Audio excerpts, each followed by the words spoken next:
ദൂരന്മാരുടെ ചേർന്ന് നിങ്ങളെ ശബ്ദവും കലർത്തുവാൻ ലഭിച്ച അവസരത്തിനായി സ്വാഗതം. വീണ്ടും ഞങ്ങൾ ഒരുമിച്ച് തിരിച്ചിലേക്ക് അടുത്ത് വരുന്നു. നിങ്ങളുടെ വചനം ധ്യാനിക്കുമ്പോൾ അത് മനസ്സിലാക്കുവാൻ ഹൃദയത്തിൽ തുറക്കണമേ. വിദ്യയുടെ ഹൃദയം തുറന്നതുപോലെ തുറന്ന മനസ്സോടെ സുവിശേഷം സ്വീകരിച്ച് കർത്താവിന് സാക്ഷികളായ ജീവിക്കാൻ അനുവദിക്കണമേ. പന്തയാത്രങ്ങൾ എല്ലാവരെയും ഞങ്ങളുടെ അയൽക്കാരെയും ഞങ്ങളുടെ ഭവനങ്ങളെയൊക്കെ അനുഗ്രഹിച്ച് വാഴ്ത്തണമേ. യേശുവിന്റെ നാമത്തിൽ അപേക്ഷിക്കുന്നു. കൃപയോടെ കേൾക്കണമേ. ബഹുമാനപ്പെട്ട ദർശനച്ചൻ, ബഹുമാനപ്പെട്ട ക്രിസ്ത്യച്ചൻ, പ്രിയപ്പെട്ട ജോസഫ് സാറ കുടുംബം, ബഹുമാനപ്പെട്ട സുവിശേഷകരെ, പ്രിയപ്പെട്ട ഗായക സംഘാംഗങ്ങളെ, ദൈവമക്കളെ, നിങ്ങൾക്ക് എല്ലാവർക്കും സ്നേഹവന്ദനം. ഈ 2 ദിവസം ഈ സുവിശേഷത്തിൽ പങ്കെടുക്കുവാൻ എനിക്ക് ലഭിച്ച അവസരത്തിനായി ദൈവത്തെ സ്തുതിക്കുന്നു. കഴിഞ്ഞ വർഷം എന്നെ ക്ഷണിച്ചിരുന്നതാണ്, എന്നാൽ എനിക്ക് വരുവാനായിട്ട് സാധിച്ചില്ല. ഇവിടെ വരുന്നതും ഈ മനോഹരമായ സുവിശേഷ വളർച്ച കാണുന്നതിന് ഇടയായതിൽ എനിക്ക് വളരെ സന്തോഷമുണ്ട്. പ്രത്യേകിച്ച് പന്തലിൽ നിറഞ്ഞ് ആളുകൾ വരിക, ഇരിക്കുക, പ്രത്യേകിച്ച് കുഞ്ഞുങ്ങളും യുവതി യുവാക്കളും ധാരാളമായി പങ്കെടുക്കുക. അതൊക്കെ ഇപ്പോൾ എങ്ങും കാണാനില്ലാത്ത ഒരു കാഴ്ചയാണ്. ഞാൻ ഇങ്ങനെ ലോകത്തിൻ്റെ വിവിധ ഭാഗങ്ങളിൽ സുവിശേഷ പ്രസംഗത്തിനായിട്ട് പോകുന്ന ആളാണ്. ഇപ്പോൾ നമ്മുടെ സഭയൊക്കെ ബാധിച്ചിരുന്ന വലിയ പ്രശ്നം മിക്കടുത്തും 60 വയസ്സിന് മുകളിലുള്ളവരെ ഉള്ളൂ കേൾക്കാറ്. അതിൻ്റെ ധാരാളം യുവതി യുവാക്കൾ താല്പര്യത്തോടെ വരുന്നതിൽ എനിക്ക് വളരെയധികം സന്തോഷം. എനിക്ക് ആദ്യം പ്രിയപ്പെട്ട ജോസഫ് സാറിനോട് കുടുംബത്തോട് നന്ദി ഹൃദയംഗമായി വീണ്ടും അറിയിക്കുന്നു. ഈ പ്രിയപ്പെട്ട അച്ഛന്മാരെ സുവിശേഷകരുടെ കുടുംബങ്ങളെ കാണുവാൻ, സ്നേഹബന്ധം പുതുക്കുവാൻ ലഭിച്ച അവസരത്തിനായി വീണ്ടും ഞാൻ ദൈവത്തെ സ്തുതിക്കുന്നു. പണ്ട് ചെറുപ്പകാലത്ത് പഠിച്ചൊരു നേഴ്സറി റൈം ഓർമ്മ വരും. ഇങ്ങനെയാണ്: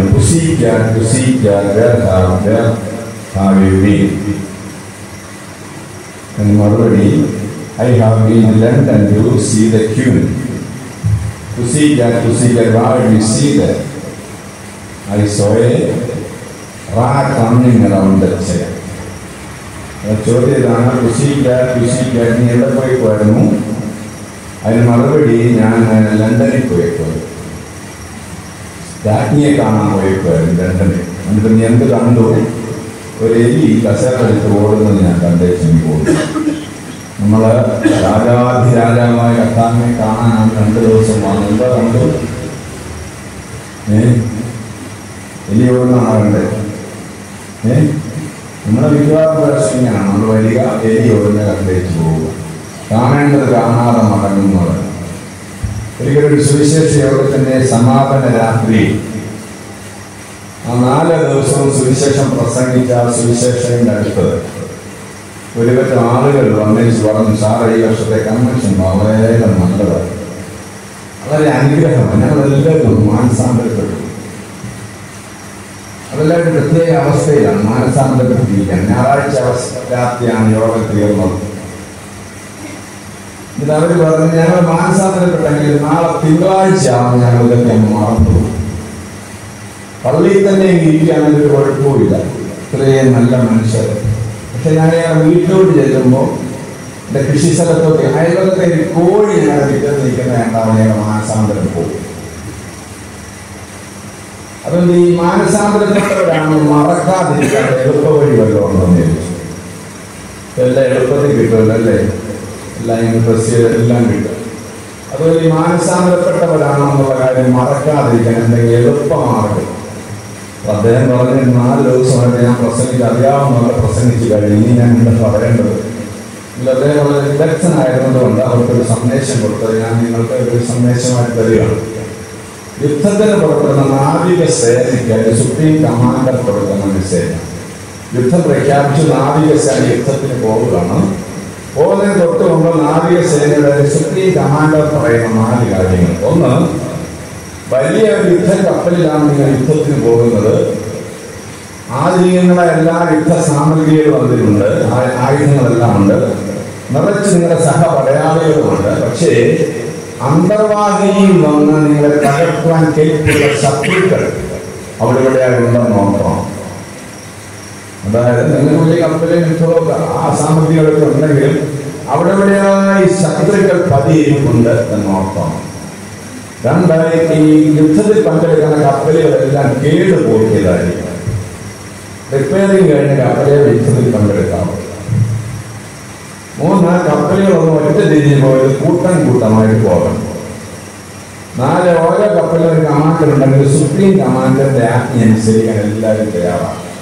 അപ്പോൾ അവർ പറഞ്ഞു, ഞങ്ങൾ ആ യുദ്ധത്തിനൊന്നും പോകുന്നില്ല. ഞങ്ങൾ ജോലി ചെയ്യുമ്പോൾ സാർ പറഞ്ഞല്ലോ, ഞങ്ങൾ ജോലി ക്രിസ്ത്യൻ ജീവിതത്തിൽ പരാജയപ്പെടാതിരിക്കാനുള്ള എളുപ്പമാക്കാൻ സാർ ഞങ്ങളോട് പറഞ്ഞെന്താണ് യുദ്ധവും കപ്പലുകളും. അപ്പോൾ അദ്ദേഹം വിശദീകരിച്ചുകൊണ്ട്, പ്രിയപ്പെട്ട വിശ്വാസികളെ, നാം ഒരു പോർക്കളത്തിൽ ഇറങ്ങിയിരിക്കുന്നത്. നമുക്ക് പോരാട്ടമുള്ളത് ജഡരക്തങ്ങളോടല്ല എന്ന് മാത്രമേ ഉള്ളൂ. കഴിയുമെങ്കിൽ വൃതന്മാരെ പോലും വീഴിക്കേണ്ടതിന് കെണികൾ ഒരുക്കി, തന്ത്രങ്ങൾ ഒരുക്കി കാത്തിരിക്കുന്ന ശത്രുവോടെയാണ്. ആരാ നമ്മുടെ ശത്രു? നിങ്ങളാരും വിചാരിക്കുന്നവരൊന്നുമല്ല നമ്മുടെ ശത്രു. നമ്മുടെ ശത്രു വമ്പന്മാരെ കീഴ്പ്പെടുത്തുന്ന, വീഴ്ത്താൻ കഴിവുള്ള, വീഴ്ത്തിയിട്ടുള്ള സാത്താനാണ്. ഇങ്ങനെ കെണികൾ ഒരുക്കി കാത്തിരിക്കാൻ വമ്പന്മാർ വീണ് പോയിട്ടുണ്ട്. അതിലെപ്പോഴും ശത്രുവിനെ കുറിച്ചുള്ള ഓർമ്മ നമുക്കുണ്ടായിരിക്കണം. രണ്ട്, കപ്പലുകൾ കേടുപോകരുത്. എന്തിനാ ഇങ്ങനെ യോഗം ക്രമീകരിച്ചത്? നമ്മുടെ ജോസിക്കാരനൊക്കെ തോന്നി ഈ പ്രദേശത്ത് കേടുപാടുള്ള 2-3 പറയപ്പെടുന്നുണ്ട്, അതിലെ ഒന്ന് നന്നാക്കണം. ചിലരാര് ഈ യോഗത്തിന് വരത്തില്ല, കാരണം ഞങ്ങൾ ഇത്ര കേട്ടതാണ്. ഞങ്ങൾ ഇനിയൊന്നും നന്നാകാനില്ല. ദൈവത്തിന്റെ വചനമാണ് നമ്മുടെ ജീവിതത്തെ റിപ്പയർ ചെയ്യുന്നത്. ദൈവത്തിന്റെ ഒരു കണ്ണാടിയാണ്. കേട്ടില്ലേ? കണ്ണാടിയാണ്. എന്ത് കണ്ണാടിയാണ്? ദൈവത്തിന്റെ കണ്ണാടിയാണ്. എന്ത് കണ്ണാടിയാണ്? സ്പെക്സ് അല്ല, മുഖത്ത് വെക്കുന്ന കണ്ണാടിയല്ല. മുഖത്ത് തന്നെ കണ്ണാടി വെക്കുന്നത് ആരെ കാണാൻ? നിങ്ങളെ കാണാനാണ്. വെക്കുന്നവർ കാണാനല്ല, അടുത്തിരിക്കുന്നവനെ വലുതായിട്ട് കാണാനാണ്. അവന്റെ എന്തോ കുഴപ്പമുണ്ടെന്ന് കണ്ടുപിടിക്കാൻ. നമ്മുടെ കുഴപ്പം കണ്ടുപിടിക്കാനല്ല കണ്ണാടി വെക്കുന്നത്. അടുത്തിരിക്കുന്ന അക്ഷരം വലുതായിട്ട് കാണണം, അടുത്തിരിക്കുന്ന ആളിനെ വലുതായിട്ട് കാണണം. ആ കണ്ണാടിയല്ല പറഞ്ഞത്. വളരെ മിററാണ്. മിറർ നമ്മളെ തന്നെ കാണണം. അപ്പൊ മിററിൽ നോക്കുമ്പോഴാണ് നമ്മുടെ കുറവ് എന്താണെന്ന് മനസ്സിലാക്കുന്നത്. കണ്ണാടി കാണുമ്പോഴവും തങ്ങളുടെ മുഖമേറ്റം നന്നെന്ന് നിരൂപിക്കും എത്രയും നിരൂപന്മാർ. വചനത്തിന് മുൻപാകെ വരുമ്പോൾ മാത്രമേ എന്തെങ്കിലും കേടുപാട് നമുക്കുണ്ടോ എന്ന് മനസ്സിലാക്കണം. നമുക്ക് നമ്മുടെ അടുത്തിരിക്കുന്നവരുടെ കേടുപാടുകളൊക്കെ അറിയാല്ലേ? അടുത്തിരിക്കുന്നവരുടെ കുഴപ്പം അവർക്ക് പോലും അറിയാത്ത കുഴപ്പങ്ങളോ നമുക്കറിയാം. നമ്മളെന്താ ഇന്നത്തെ പ്രസംഗം നമ്മൾ വചനത്തിലേക്ക് നമുക്ക് കുഴപ്പമേ ഇല്ല. ഒരു വചനം എന്ന് പറയുന്നത് മുഖത്ത് വെക്കുന്ന കണ്ണാടിയല്ല, നമ്മളെ നോക്കുന്ന, നമ്മളെ കാണുന്ന കണ്ണാടി. അപ്പൊ കണ്ണാടി കൊണ്ട് നമ്മുടെ റിപ്പയറിംഗ് നടക്കണം. എന്തിനാ സുവിശേഷവും നടക്കുന്നത്? കേടുപാടുകൾ മനസ്സിലാക്കണം. നമ്മുടെ കേടുപാടുകൾ മനസ്സിലാക്കുക. പരിശുദ്ധാത്മാവ് പ്രവർത്തിക്കുകയും നമ്മുടെ കേടുപാടുകൾ മനസ്സിലാക്കിയിട്ട് അത് തിരുത്താം. നമ്മുടെ ഈ കേരളത്തിലെ ക്രൈസ്തവ സഭയുടെ ഏറ്റവും വലിയ ശത്രുക്കളാരാണ്? അവര് തന്നെയാണ്. ഒരു കൊല്ലം ഒപ്പിക്കുന്നത് നമ്മൾ തന്നെയാണ്. നമുക്ക് വേറൊരു ശത്രുവില്ല. ഇവിടെ നമ്മൾ തന്നെയാണ് ശത്രുക്കൾ. അത് നമുക്കാണ് റിപ്പയറിംഗ് വേണ്ടത്. ലോകത്തെ നന്നാക്കാനല്ല നമ്മൾ യോഗം നടത്തുന്നത്. മൂന്നാമത്, കപ്പലുകൾ കൂട്ടമായിട്ട് പോകണം. ഒറ്റയ്ക്ക് പോയാൽ പരാജയപ്പെടും. കൂട്ടായ്മയുടെ ശക്തി, അന്യോന്യം ഊന്നുവടികളായി നിൽക്കാം ആ സഫലം ഈ യാത്ര. ഈ ജീവിതയാത്ര സഫലമാകണമെങ്കിൽ അന്യോന്യം ഊന്നുവടികളായി നിൽക്കണം. അന്യോന്യം ഭാരങ്ങളെ പങ്കുവെക്കുന്ന കൂട്ടായ്മ സംഘങ്ങളായിരിക്കണം നമ്മുടെ ഇടവകൾ. എങ്കിൽ മാത്രം വിജയകരമായ ജീവിതം സാധിക്കത്തുള്ളൂ. നാലാമത്, കപ്പലിലെ സുപ്രീം കമാൻഡർ ഉണ്ട്. എല്ലാ കപ്പലിലും കമാൻഡർ ഉണ്ടെങ്കിൽ സുപ്രീം കമാൻഡറാണ് ദൈവത്തിന്റെ ആജ്ഞ അനുസരിക്കുക. എങ്കിൽ മാത്രം വിജയകരമായ ജീവിതം സാധിക്കത്തുള്ളൂ. എന്റെ വാക്കുകളല്ല, C.S. ലൂയിസ് എന്ന് പറയുന്ന മഹാനായ ക്രൈസ്തവ ചിന്തകന്റെ വാക്കുകളാണ്. ഞാനതൊരു സന്ദേശമായി നിങ്ങളെ ഓർപ്പിച്ചു. ഇവിടെ നമ്മൾ ഏതെങ്കിലുമായി വായിച്ച ഭാഗമാണ്.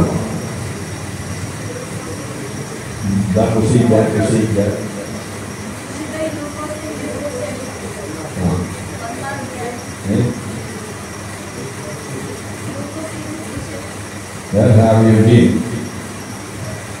How do you see there? I saw a rat coming here.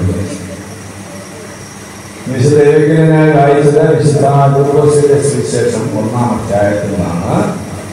വിശുദ്ധ കന്യക മറിയാമിനോടുള്ള സന്ദേശം. ഇതൊരു കുടുംബ സംഗമമാണ് എന്നാണ് അല്ലെ പാട്ടൊരു പാടി പറഞ്ഞത്. കുടുംബ സംഗമമാണ്. അപ്പോൾ കുടുംബ സംഗമമായിട്ട് നമ്മൾ കൊണ്ടുവരുമ്പോൾ ചിന്തിക്കേണ്ട ഏറ്റവും പ്രധാനപ്പെട്ട കുടുംബമാണ് ഹോളി ഫാമിലി. Holy family. ലൂക്കോസിനെ എങ്ങനെ അറിയാമോ? ഉറക്കം വരുന്നോ? വട്ടയെ പ്രവർത്തിക്കുന്ന അവൾ കുഴപ്പമാണ്. വെള്ളയപ്പാണ് കുഴപ്പമില്ല. വട്ടയെ കിടന്ന് ഉറങ്ങിപ്പോ. എനിക്ക് വരെ ഉറക്കം വരുന്നു. നിങ്ങൾ മുന്നേ ഇരുന്ന് ഉറങ്ങുന്നതാണ്, ഞാൻ നിന്ന് ഉറങ്ങും. ലൂക്കോസിന്റെ പ്രത്യേകത എന്താണ്?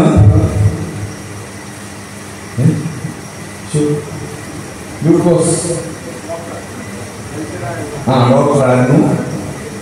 പിന്നെ പുതിയ നിയമത്തിൽ യഹൂദനല്ലാത്ത ഏക എഴുത്തുകാരനാണ് ലൂക്കോസ്. മറ്റെല്ലാ യഹൂദന്മാരും. ലൂക്കോസ് യഹൂദനല്ല. അപ്പോൾ യഹൂദനല്ലാത്ത ഒരു ഡോക്ടറാണ് ലൂക്കോസ്. അദ്ദേഹം എഴുതിയ സുവിശേഷമാണ് ലൂക്കോസ്. അപ്പൊ എങ്ങനെയാണ് യഹൂദനല്ലാത്ത ഡോക്ടർ സുവിശേഷം എഴുതിയത്? അതിനെക്കുറിച്ച് ചരിത്രകാരന്മാർ പറയുന്നത്, സ്തേഫാനോസ് കല്ലേറിയേറ്റ് മരിക്കുമ്പോൾ, സ്തേഫാനോസിനെ അറിയാമോ? അതാ ആദ്യത്തെ രക്തസാക്ഷി, യേശുക്രിസ്തുവിന്റെ ആദ്യത്തെ രക്തസാക്ഷിയായ സ്തേഫാനോസ് കല്ലേറിയേറ്റ് മരിക്കുമ്പോൾ ആ മരണത്തിൽ സാക്ഷ്യം വഹിക്കാൻ വേണ്ടി റോമാ ഗവൺമെന്റ് ക്ഷണിച്ചുകൊണ്ട് വന്ന ഡോക്ടറാണ് ലൂക്കോസ്. നമുക്കറിയാം, ജയിൽ പുള്ളികൾ വധിക്കപ്പെട്ട് കഴിഞ്ഞാൽ അവർ മരിച്ചു എന്ന് സത്യം ചെയ്യുന്ന ജയിൽ ഡോക്ടറാണ്. ആദ്യമായി യേശുക്രിസ്തുവിന്റെ രക്തസാക്ഷി ഉണ്ടാകുന്ന അദ്ദേഹം മരിച്ചു എന്ന് സാക്ഷ്യപ്പെടുത്തുവാനായി വിളിച്ചുകൊണ്ടുവന്ന ഡോക്ടറാണ്. അപ്പൊ അതിഭീകരമായ സംഭവം നടക്കുകയാണ്. സ്തേഫാനോസിനെ കല്ലെറിഞ്ഞ് കൊല്ലുകയാണ്.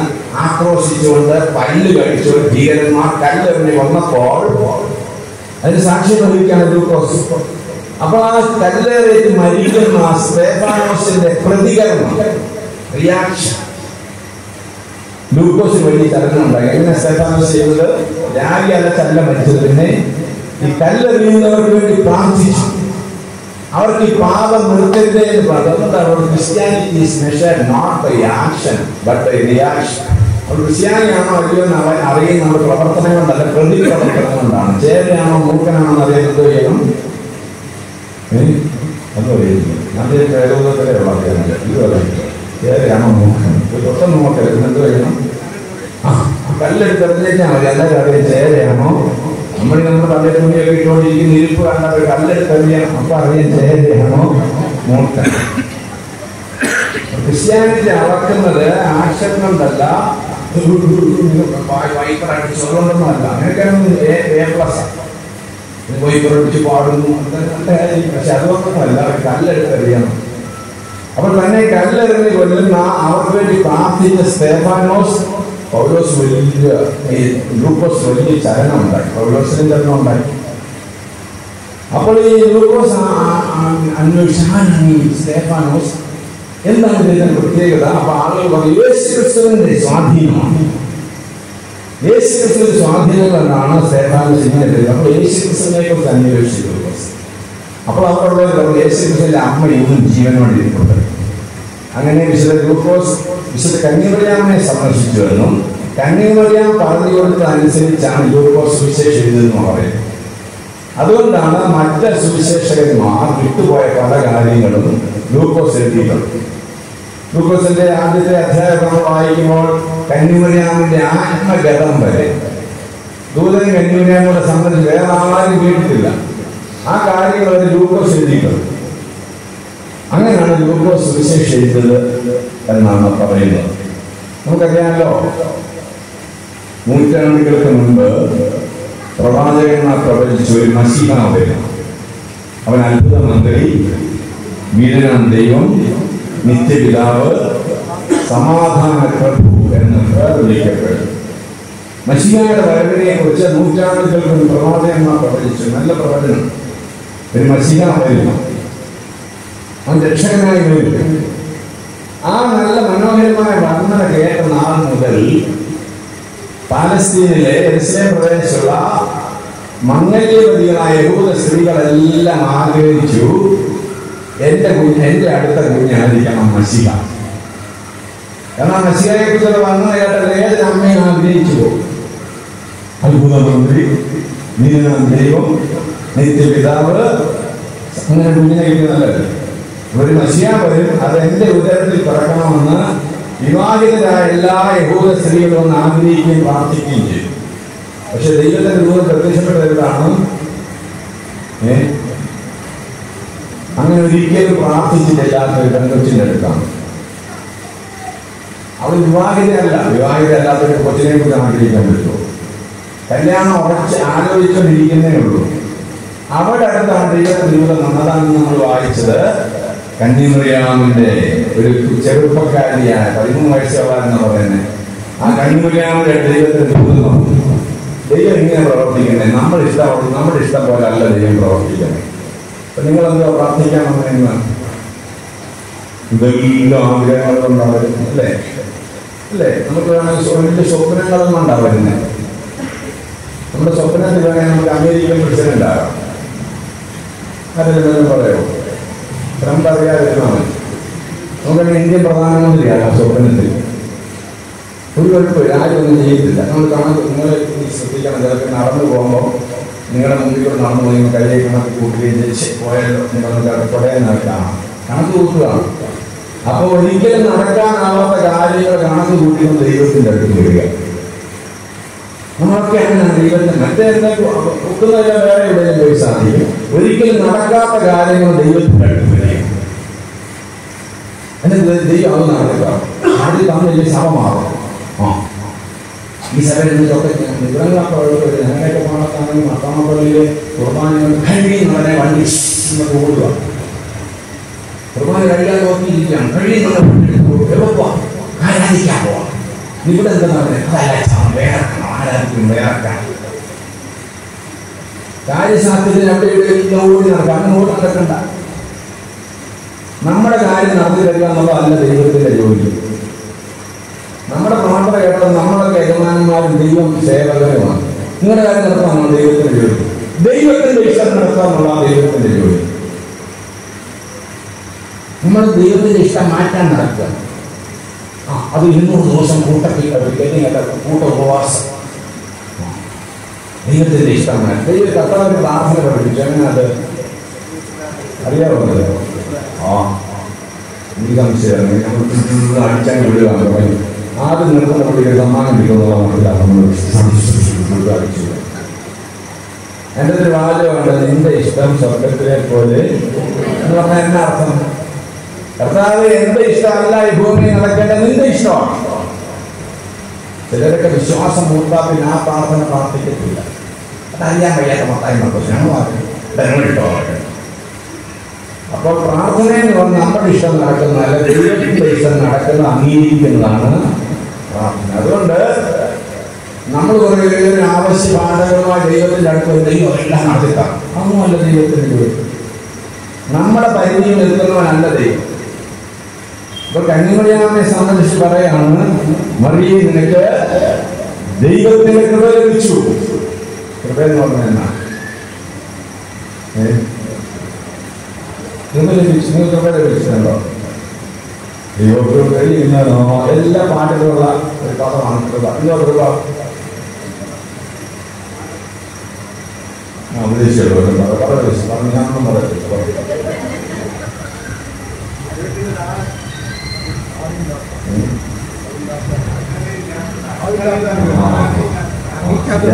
കേട്ടോ, ഈ മത്തന്മാർക്കാരെ തെറ്റിച്ച് പഠിച്ചേക്കുന്ന ഒരാത്മാണ് അർഹതയില്ലാതെ കിട്ടുന്നതാണ് ദൈവകൃപ എന്ന് പറഞ്ഞാൽ. മോൻ സ്വർണ്ണ ബിസ്ക്കറ്റും കൊണ്ടൊക്കെ ദുബായിൽ നിന്ന് വന്ന് ദൈവകൃപ ആ കസ്റ്റംസുമായി പിടിച്ചില്ല. ഒത്തുകാലിനകത്ത് നെറ്റ് കയറ്റി വെച്ച് കൊടുത്ത് ദൈവകൃപ ആ കടക്കാരൻ കണ്ടില്ല. ഇതാണ് കൃപ. മൊത്തമാരെ തെറ്റിച്ച് പഠിച്ചിരിക്കുന്നത് ഈ രണ്ടായിട്ട് തന്നെ ഇങ്ങനെ അർഹതയോടെ കിട്ടാൻ വല്ലതുണ്ടോ? ഇതെല്ലാം അർഹതയില്ലാതല്ലേ? അർഹതയോടെ കിട്ടാൻ വല്ലതുണ്ടോ? എല്ലാം അർഹതയില്ലാതെ കിട്ടുന്നതല്ല, കൊടുക്കുന്നതാണ് കൃപ. നമ്മുടെ പള്ളി കൃപയുടെ ലാഭമെന്ന് പറഞ്ഞാൽ ആരെയാ പറയുന്നത്? തെറ്റിദ്ധരിച്ച് പറ്റിയയച്ചു വിടാവുന്നതാണ്. നമ്മൾ കൈയയച്ച് തരുന്നവരെയല്ല അത് കൃപയുടെ സാധാരണയാണ്. അത് ദൈവകൃപ എന്ന് പറഞ്ഞാൽ ദൈവം കൃപയുള്ളവനായതുകൊണ്ട് തരികയാണ്. നമ്മൾ കൃപയുള്ളവരാണ്. നമ്മളും നൽകുമ്പോൾ കിട്ടുമ്പോഴല്ല നൽകലാണ് കൃപ. ആ കൃപയെക്കുറിച്ച് ഇവിടെ പറഞ്ഞിരിക്കുന്നത്. ഇവിടെ പറഞ്ഞ ദൈവത്തിന്റെ കൃപ ലഭിച്ചു എന്ന് പറഞ്ഞിരിക്കുന്നത് ജീവിത പ്രതിസന്ധികളെ നേരിടുവാനുള്ള ദൈവിക ശക്തിയാണ് കൃപ. പൗലോസ് പ്രാർത്ഥിക്കാൻ ജലത്തിലെ ശൂലം മാറ്റണം. അങ്ങനെ കർത്താവിന്റെ ഓ ഗ്രീ ഓട്ടെ എന്നാണ് പറഞ്ഞത്. എല്ലാ കാര്യം പറഞ്ഞിട്ട് ഇങ്ങോട്ടെന്ന് പറഞ്ഞു. എന്താ പറഞ്ഞേ? എന്റെ കൃപ രോഗം പോകുന്നതല്ല, ആ രോഗത്തെ നേരിടുവാനുള്ള ദൈവിക ശക്തിയാണ് ദൈവകൃപ. വേദപുസ്തകത്തിലെ അവസാനത്തെ വാക്യമുണ്ടോ? ആദ്യത്തെ വാക്യമുണ്ടോ? അടുക്കത്തെ ഉണ്ടോ?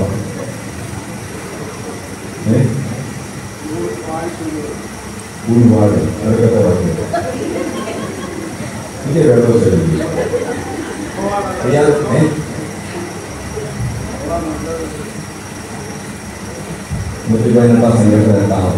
അവസാനത്തെ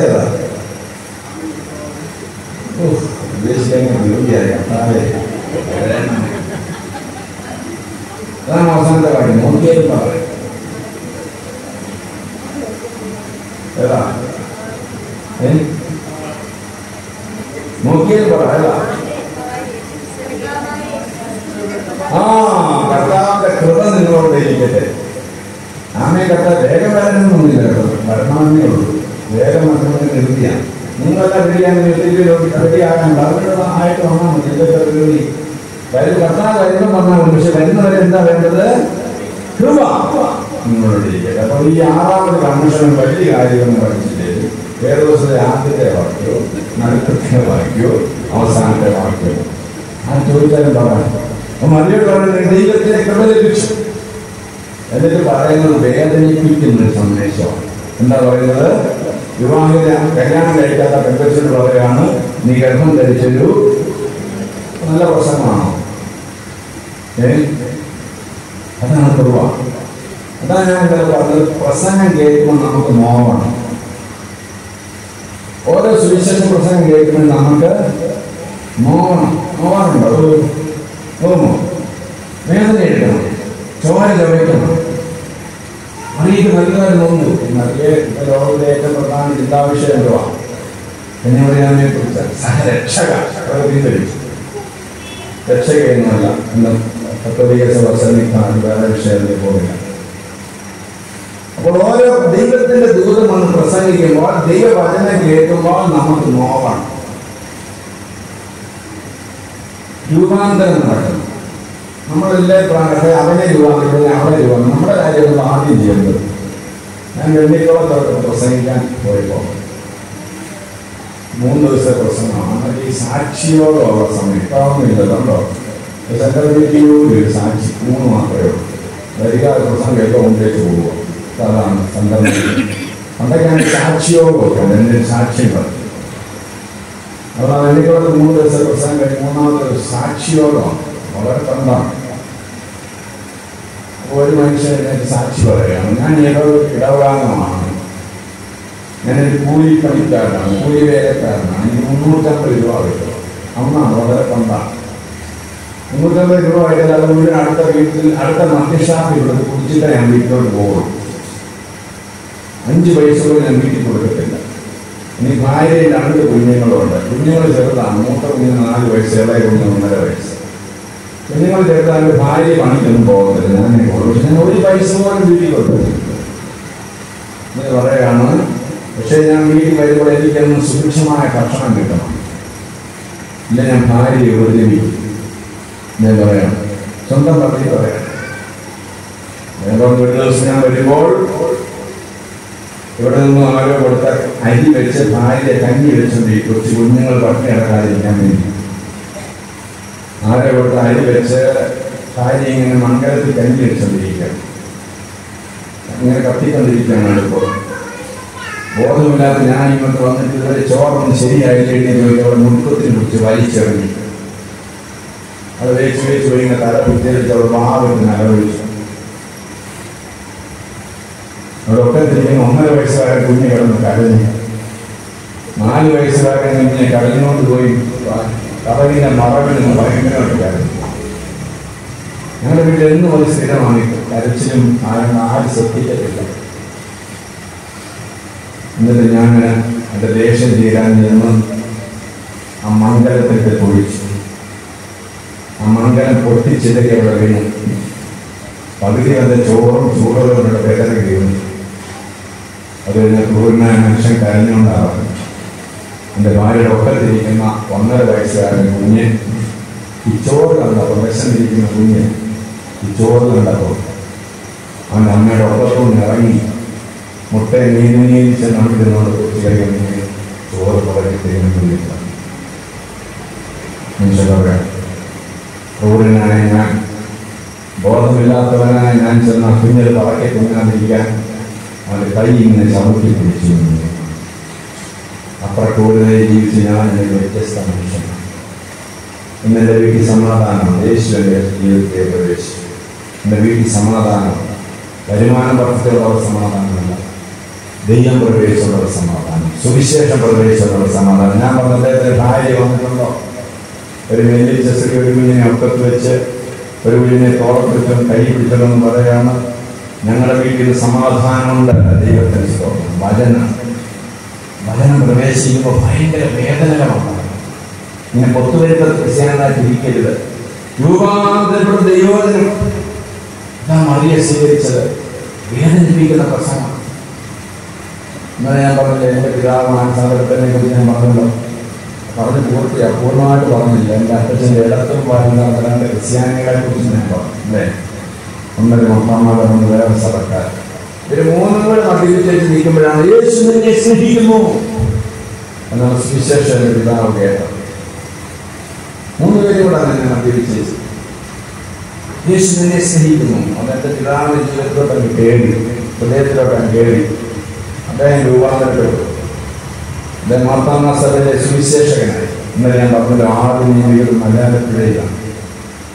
ഒരു ദിവസം ഞായറാഴ്ച രാവിലെ വടശ്ശേരിക്ക എന്ന് പറയുന്ന സ്ഥലത്ത് പള്ളിയിലേക്ക് എൻ്റെ പിതാവ് പോകാൻ, ആരാധനയ്ക്ക് നേതൃത്വം കൊടുക്കാൻ. നടന്നു വേണം പോകാൻ. വണ്ടി ഉണ്ടായാലും വണ്ടിക്കൂലിയില്ല. ഉരിമൂട് നമ്മൾ സ്ഥലത്തോടെ നടന്നു പോയപ്പോൾ ഒരു വലിയ ആൾക്കൂട്ടം, ഒരു പോലീസ് വണ്ടി കിടക്കുന്നു, പോലീസുകാർ നിൽക്കുന്നു, ആള് കൂടി നിൽക്കുന്നു, റോഡ് ബ്ലോക്കായി നടന്നു പോകാൻ വയ്യ. എൻ്റെ പിതാവിൻ്റെ വേഷവിധാനം ഒരു ഉദ്ദേശിച്ച വേഷവിധാനമാണ്. സബ് ഇൻസ്പെക്ടർക്ക് മനസ്സിലായി ഞായറാഴ്ച രാവിലെ ഉദ്ദേശിച്ച് പള്ളിയിൽ പോകാം. ഇൻസ്പെക്ടർ വഴിമാറിക്കുന്ന ആളുകൾ അവർ കൂടിയ ആളുകളേക്ക് അങ്ങോട്ട് ഇങ്ങോട്ട് മാറ്റി. ആളുകൾ മാറിയതുപോലെ എൻ്റെ പിതാവ് അപ്പുറത്തിലാണ്. നോക്കിയപ്പം ആളുകൾ നിൽക്കുന്നിടത്ത് മൃതശരീരം കിടക്കുന്നു. കുത്തേറ്റ് മരിച്ചു കിടക്കുന്ന യുവാവിൻ്റെ മൃതശരീരം തലേന്ന് മരിച്ചാണ് നീർ പൊതിഞ്ഞ് കിടക്കുന്ന ഭീകര രൂപം. അവിടെ കിടക്കുന്ന പോലീസ് വണ്ടിയിൽ ഒരു ചെറുപ്പക്കാരനെ കൈകൾ അറസ്റ്റ് ചെയ്യപ്പെട്ടവനായിട്ടിരിക്കും. ആരാണെന്നറിയാമോ? എൻ്റെ അപ്പച്ചൻ്റെ ഇടത്തും വലത്തും നടന്ന് മദ്യപിച്ചിരുന്ന 2 ക്രിസ്ത്യാനി കൂട്ടുകാർ. തലേന്ന് മദ്യപിച്ചു, ബോധമില്ലാതെ കൂട്ടുകാരനെ കൂട്ടിക്കൊന്നു. ഒരാൾ മരിച്ചു കിടക്കുന്നു, ഒരാൾ അറസ്റ്റ് ചെയ്യപ്പെട്ടവനായിട്ട് പോലീസ് വണ്ടിയിരിക്കുന്നു. അവിടെ നേതാവായ KT കൃഷ്ണപിള്ള ജീവനുള്ള ദൈവത്തെ ആരാധിക്കാനായി ദേവാലയത്തിലേക്ക് പോകും. ഇതാണ് പ്രസംഗം, ഇതാണ് സുവിശേഷം. യേശുക്രിസ്തുവിനല്ലാതെ ലോകത്തിൽ വേറൊരു ശക്തിക്കോ വ്യക്തിക്കോ ഇങ്ങനെയാണ് രൂപാന്തരപ്പെടാൻ സാധിക്കും. ഒരുപാട് വേദനയുണ്ട്. ഈ പ്രധാനം ഒരു വേദനയുടെ പ്രധാനം. നമുക്ക് ഈ ഒളിച്ചുകളി കാണില്ല. ദൈവത്തിന്റെ സംഗതിയിൽ രഹസ്യ പാപം വെച്ചുകൊണ്ട് ക്രിസ്ത്യാനിയാണെന്ന് നടക്കാൻ പാടില്ല. എനിക്ക് ദൈവത്തിന്റെ കൃപ ലഭിച്ചു. അതായത് ജീവിതത്തെ നേരിടാനുള്ള, ജീവിത പ്രതിസന്ധികളെ നേരിടാനുള്ള ദൈവകൃപ നിനക്ക് ലഭിച്ചിരിക്കുന്നു. അതാണ് പ്രസംഗം. നിന്റെ ജീവിതം തകരുന്ന, നമ്മുടെ സ്വപ്നങ്ങൾ തകരുന്നിടത്താണ് ദൈവത്തിന്റെ പദ്ധതികൾ ആരംഭിക്കുന്നത്. നിങ്ങൾ ഒരിക്കലും ദൈവത്തിന്റെ അടുത്ത് നിങ്ങളുടെ കുറെ സ്വപ്നങ്ങൾ നേടിയെടുക്കാൻ വരരുത്. നിങ്ങളുടെ മക്കളെ കുറിച്ച് നിങ്ങൾക്ക് സ്വപ്നങ്ങൾ കാണും. നമ്മുടെ സ്വയം സ്വപ്നം അത് നടത്തുക എന്നുള്ളതല്ല ദൈവത്തിന്റെ ഉദ്ദേശം. എന്താ നിങ്ങൾ പ്രാർത്ഥിക്കുക? ദൈവമേ, നിന്റെ ഇഷ്ടം എൻ്റെ ജീവൻ നിറവേറ്റുമെന്ന് പ്രാർത്ഥിക്കുക. നമ്മുടെ സ്വപ്നങ്ങൾ, നമ്മുടെ സ്വയങ്ങൾ മാറുന്നിടത്താണ് കർത്താവിന്റെ ഇഷ്ടം നടക്കുന്നത്. അവിടെയാണ് കർത്താവിന്റെ പദ്ധതികൾ ആരംഭിക്കുന്നത്. നമ്മളിങ്ങനെ പദ്ധതിയിൽ വെട്ടിപ്പിടിക്കൊണ്ടിരുന്ന കർത്താവിന്റെ പ്രവർത്തിക്കുന്നത്. മറിയോട് പറയുകയാണെങ്കിൽ നിന്റെ സ്വപ്നം കല്യാണം ആലോചിച്ചുകൊണ്ട് സ്വപ്നങ്ങളൊക്കെ കണ്ടു തുടങ്ങിയതാണ്. അതെല്ലാം പറയാൻ പാടില്ല. ഈ പ്രഭാതം നമ്മുടെ സ്വപ്നങ്ങൾ, നമ്മുടെ പദ്ധതികൾ തകർന്ന് ദൈവത്തിന്റെ പദ്ധതികൾ ആരംഭിക്കുന്ന നമ്മുടെ കുടുംബങ്ങൾ അങ്ങനെയാകണം. നമ്മുടെ കുടുംബങ്ങളും അങ്ങനെയാകണം. നമ്മുടെ പദ്ധതികൾ നടക്കുന്നില്ല, ദൈവിക പദ്ധതികൾ നടക്കുന്ന. ഇങ്ങനെ വേദനിപ്പിക്കുന്ന ഈ വചനത്തിന് മുമ്പാകെ മറിയ പറഞ്ഞ മറുപടി എന്താണ്? ഇതാണ് ഞാൻ കർത്താവിന്റെ ദാസി, നിന്റെ വാക്ക് പോലെ എനിക്ക് മറിയ നീ മാനസാന്തരപ്പെട്ടു. നമ്മൾ പറഞ്ഞാണല്ലോ ഒരു പ്രസംഗം കഴിയുമ്പോൾ മാനസാന്തരപ്പെടും അല്ലേ? പുല്ലും മൈതാനത്ത് 25,000 വാട്സ് ലൈറ്റുമൊക്കെ ആക്കിയൊക്കെ മാനസാന്തരപ്പെടും. മറിയം കയറി ദൂതന്റെ വീട്ടിൽ വയ്യാൻ പോകാൻ പറ്റുമോ? ഗബ്രിയേൽ ദൂതൻ ഇങ്ങനെ നിൽക്കുകയാണ്. അവൻ സമ്മതിച്ചു. ദൂതൻ അവളെ വിട്ടുപോയി. ദൂതൻ എപ്പോഴും മറിയം എടുത്തിരിക്കാൻ പറ്റുമോ? എന്നോട് ഞാൻ എടുത്തിരിക്കാൻ പറ്റുമോ? നിങ്ങൾ മാനസാന്തരപ്പെടുന്ന എപ്പോഴും നിങ്ങൾ എടുത്തിരിക്കാൻ പറ്റുമോ? ഇല്ല. ദൂതൻ വേറെ ജോലിക്ക് പോയി, ദൂതൻ വേറെ സ്ഥലത്തോട്ട് പോയി. ഇരുട്ടി വ്യാപിച്ചു. 31-ാമത്തെ വാക്യം ആരംഭിക്കുന്നത് ആ നാളുകളിൽ മറിയ എഴുന്നേറ്റ്. ഏത് നാളുകളിൽ? ദൂതനെ വിട്ടുപോയി വിവാഹം കഴിക്കാതെ ഗർഭം ധരിച്ചിരിക്കുകയാണ്. വേദനയുടെ നാളുകൾ, അപവാദത്തിന്റെ നാളുകൾ. നമ്മുടെ ജീവിതത്തിൽ ഇങ്ങനെയുള്ള വേദനയുടെ നാളുണ്ടായി. മനസ്സാവാല കാരണം അറിയാത്ത കാര്യം നമുക്കെതിരെ പറഞ്ഞു വരുത്തിയേക്കാം. അത് ഉദ്യോഗരംഗങ്ങളിൽ കാണാം, പഠിക്കുന്നിടത്ത് കാണാം, ജോലി ചെയ്യുന്നിടത്ത് കാണാം, കുടുംബങ്ങളിൽ തന്നെ കാണാം, പള്ളിയിൽ കാണാം. നമ്മൾ ഭയപ്പെടുന്ന നാളുകൾ, നേരം വെളുക്കാതിരുന്നെങ്കിൽ ആഗ്രഹിക്കുന്ന അവസരങ്ങൾ. വെളിച്ചം ദുഃഖമാണെന്ന് ഈ താമസമല്ലോ സുഖപ്രദം പോലെ നേരം വെളുക്കാതിരുന്നെങ്കിൽ ആഗ്രഹിക്കുന്ന കടഭാരങ്ങളുടെ വീർപ്പുമുട്ടുന്ന നാൾ ഉണ്ടാക്കില്ലേ? ഒരുപക്ഷെ ആശുപത്രിയിൽ ഡോക്ടർ പരിശോധിച്ചിട്ട് പറയാണ് ബയോപ്സി ആയിരിക്കണം എന്ന് പറഞ്ഞാൽ അതിന്റെ റിസൾട്ട് വരുന്ന വരെയുള്ള നാളുകൾ വേദനയുടെ നാളുകളല്ലേ? ആർക്കും കയറി വരാനൊക്കെ ഐസിയിൽ തന്നെ കിടക്കുന്ന നാളുകൾ, വീട്ടിന്റെ നാളുകളല്ലേ? അങ്ങനെ ഗേറ്റിൽ ആരെങ്കിലും മുട്ടുമ്പോൾ ഭയപ്പെട്ട് ഒളിച്ചിരിക്കേണ്ട നാളുകൾ. അങ്ങനെയൊക്കെ അനുഭവങ്ങൾ ജീവിതത്തിൽ വരത്തില്ലെന്നല്ല. മറിയ ആ നാളുകൾ മറിയ എന്താ ചെയ്തത്? മറിയ എഴുന്നേറ്റ്. എന്തിനാ എഴുന്നേറ്റത്? ഒരു എലിസബത്തിനെ കാണാൻ പോകാനാണ്. ദൂതൻ പ്രസംഗത്തിൽ മധ്യേ പറഞ്ഞിട്ട് ചാർച്ചക്കാരിൽ എലിസബത്തും വാർദ്ധക്യത്തിൽ ഗർഭം ധരിച്ചിരിക്കുന്നു. വന്ധ്യ എന്ന് പറഞ്ഞു വന്നവർക്കിത് 6-ാം മാസം. ഈ മറിയ വിഷമിച്ചപ്പോൾ മറിയ എന്താ ചെയ്തില്ല? വിഷമം മാറാൻ വചനം തലേന്ന് ദൂതൻ പ്രസംഗിക്കും, വചനം മനനം ചെയ്യും. നമ്മുടെ ഒരു ഗുണം നമ്മൾ പ്രസംഗം വിട്ടേച്ചു പോവാം അല്ലേ? ഇന്നലെ ഞാൻ പ്രസംഗിച്ചെന്തോ പറയോ? ഇല്ലാത്ത നമ്മൾ വചനം ചിന്തിക്കത്തേ ഇല്ല. നമ്മുടെ വീട്ടിലേക്ക് പോവാം, ചോറുണ്ട് കഴിയുന്ന അതിൻ്റെ അടിയിലായി പോയില്ല. ഇപ്പൊ പട്ടയത്തിന്റെ അടിയിലിരിക്കും. അപ്പോൾ വചനം നമ്മൾ മനുഷ്യന് പറഞ്ഞ മനനം ചെയ്യുന്നവനാണ്. മറിയ തന്റെ പ്രശ്നം വന്നപ്പോൾ ദൂതൻ പറഞ്ഞ പ്രസംഗം മനനം ചെയ്യും. വചനം ജഡമാകുക എന്ന് പറഞ്ഞപ്പോഴാണ്. അന്നേരമാണ് ഓർത്തത് എന്നേക്കാൾ വിഷമിക്കുന്ന അമ്മച്ചിയുണ്ട്. ഏതമ്മച്ച? എലിസബത്ത് അമ്മച്ച. എന്റെ പ്രശ്നം എന്താ? വയസ്സാങ്കാലത്ത് ഗർഭം ധരിച്ചിരിക്കുക. അതൊരു അച്ഛന്റെ പക്ഷം വെറുതെ വിടുവോ? അപ്പൊ മറിയ മനസ്സിൽ എന്നേക്കാൾ വിഷമം അനുഭവിക്കുന്ന ഒരാളാണ് എലിസബത്ത്. ഈ നാട്ടിൽ കുട്ടമ്പുഴ ഈ പ്രദേശത്ത് സ്ഥിരം പറയല് നിങ്ങളെക്കാട്ടിൽ വിഷമം അനുഭവിക്കുന്നവരുണ്ടോ? ഉണ്ടോ? നമ്മുടെ വലിയ പ്രശ്നം നമ്മളാണ് ഏറ്റവും പ്രശ്നം അനുഭവിക്കുന്നത്. നമ്മുടെ വിചാരം അങ്ങനല്ല. നമ്മുടെ പ്രശ്നം ഇല്ലാതാണെങ്കിൽ എന്താ എളുപ്പമാർഗമെന്നറിയോ? നമ്മളെക്കാട്ടിൽ വിഷമിക്കുന്ന ഒരാളെ കണ്ടുപിടിക്കണം. സന്തോഷം പങ്കുവെക്കുമ്പോൾ ഇരട്ടിയാകും, സങ്കടം പങ്കുവെക്കുമ്പോൾ പകുതിയാകും. അപ്പൊ നിങ്ങളുടെ വിഷമം മറിയയുടെ പ്രശ്നം ഇല്ലാതാകാൻ മറിയ കണ്ടുപിടിച്ച മാർഗം എന്നെക്കാട്ടിൽ വിഷമിക്കുന്ന എലിസബത്തിനെ കാണുക. അതുകൊണ്ട് ഈ വർഷത്തെ കൺവെൻഷൻ കൊണ്ട് നിങ്ങളെക്കാൾ വിഷമം അനുഭവിച്ച് നിങ്ങൾ ചുറ്റുപാടുണ്ടോ എന്ന് കണ്ടുപിടിക്കണം. എന്നിട്ട് അവരെ സന്ദർശിക്കണം. വിഷമം അനുഭവിക്കുന്നവർക്ക് മറ്റുള്ളവരുടെ വിഷമം അറിയത്തുള്ളൂ. മത്തമാസത്തിലെ വലിയ പള്ളിയാണ് കുണ്ടറശാലി. ഞാൻ വന്നായിരുന്നു. 1000 വീടുള്ള പള്ളിയാണ്.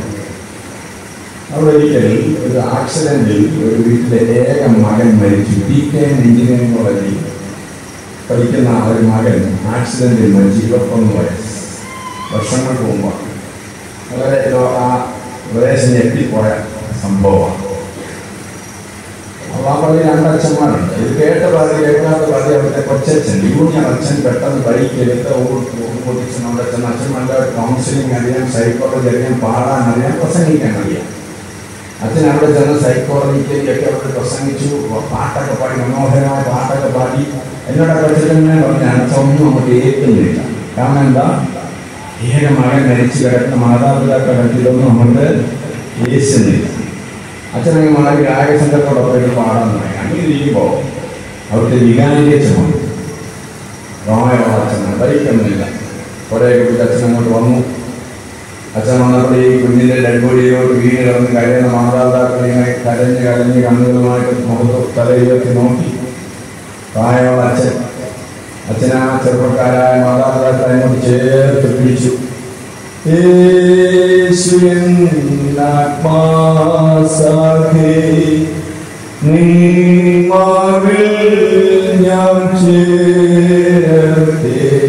പാട്ട് അങ്ങോട്ട് കണ്ണീരോടെ പാടി, 4 ശ്വാസ കരഞ്ഞുകൊണ്ട് അങ്ങോട്ട് പാടി.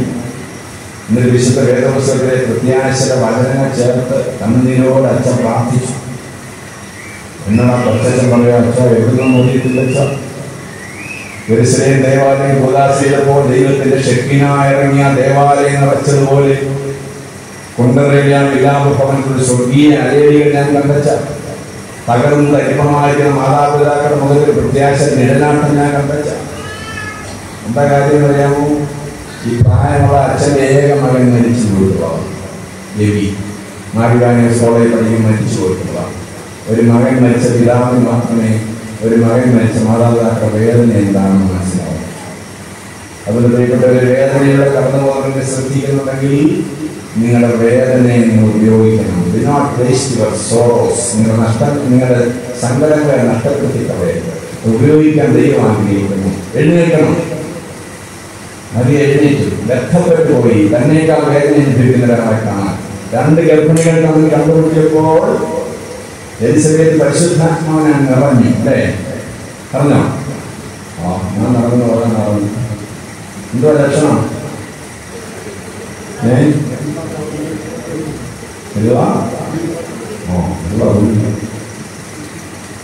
തോന്നിയപ്പോ ഗണേശ് ഓടി ഓടി.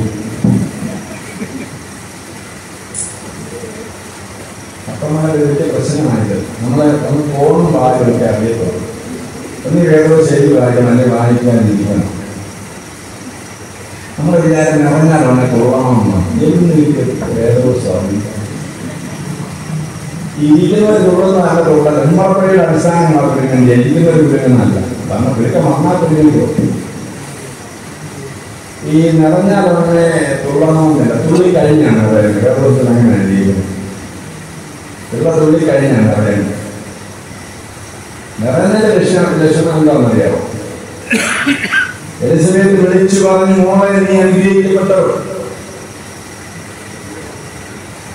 അതായത് എന്നേക്കാൾ അനുഗ്രഹിക്കപ്പെട്ടവൾ നീയാണ്. സത്യത്തിൽ അനുഗ്രഹിക്കപ്പെട്ടവൾ ആരാണ്? മറിയാണ്. എലിസബത്താണോ? കല്യാണം കഴിക്കാതെ ഗർഭം ധരിച്ച മറിയാണോ?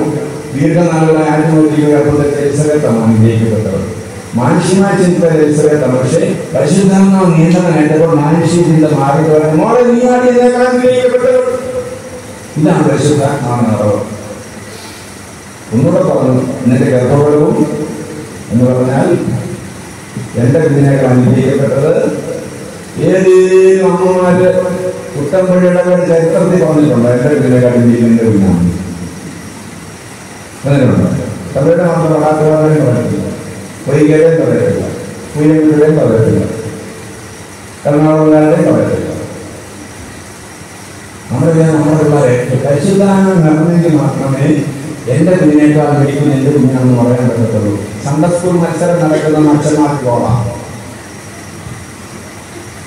ഏത് കൊച്ചും കച്ച എന്റെ കൊച്ചിനെ കട്ടി പാടുന്ന എനിക്ക് അറിയണമല്ല.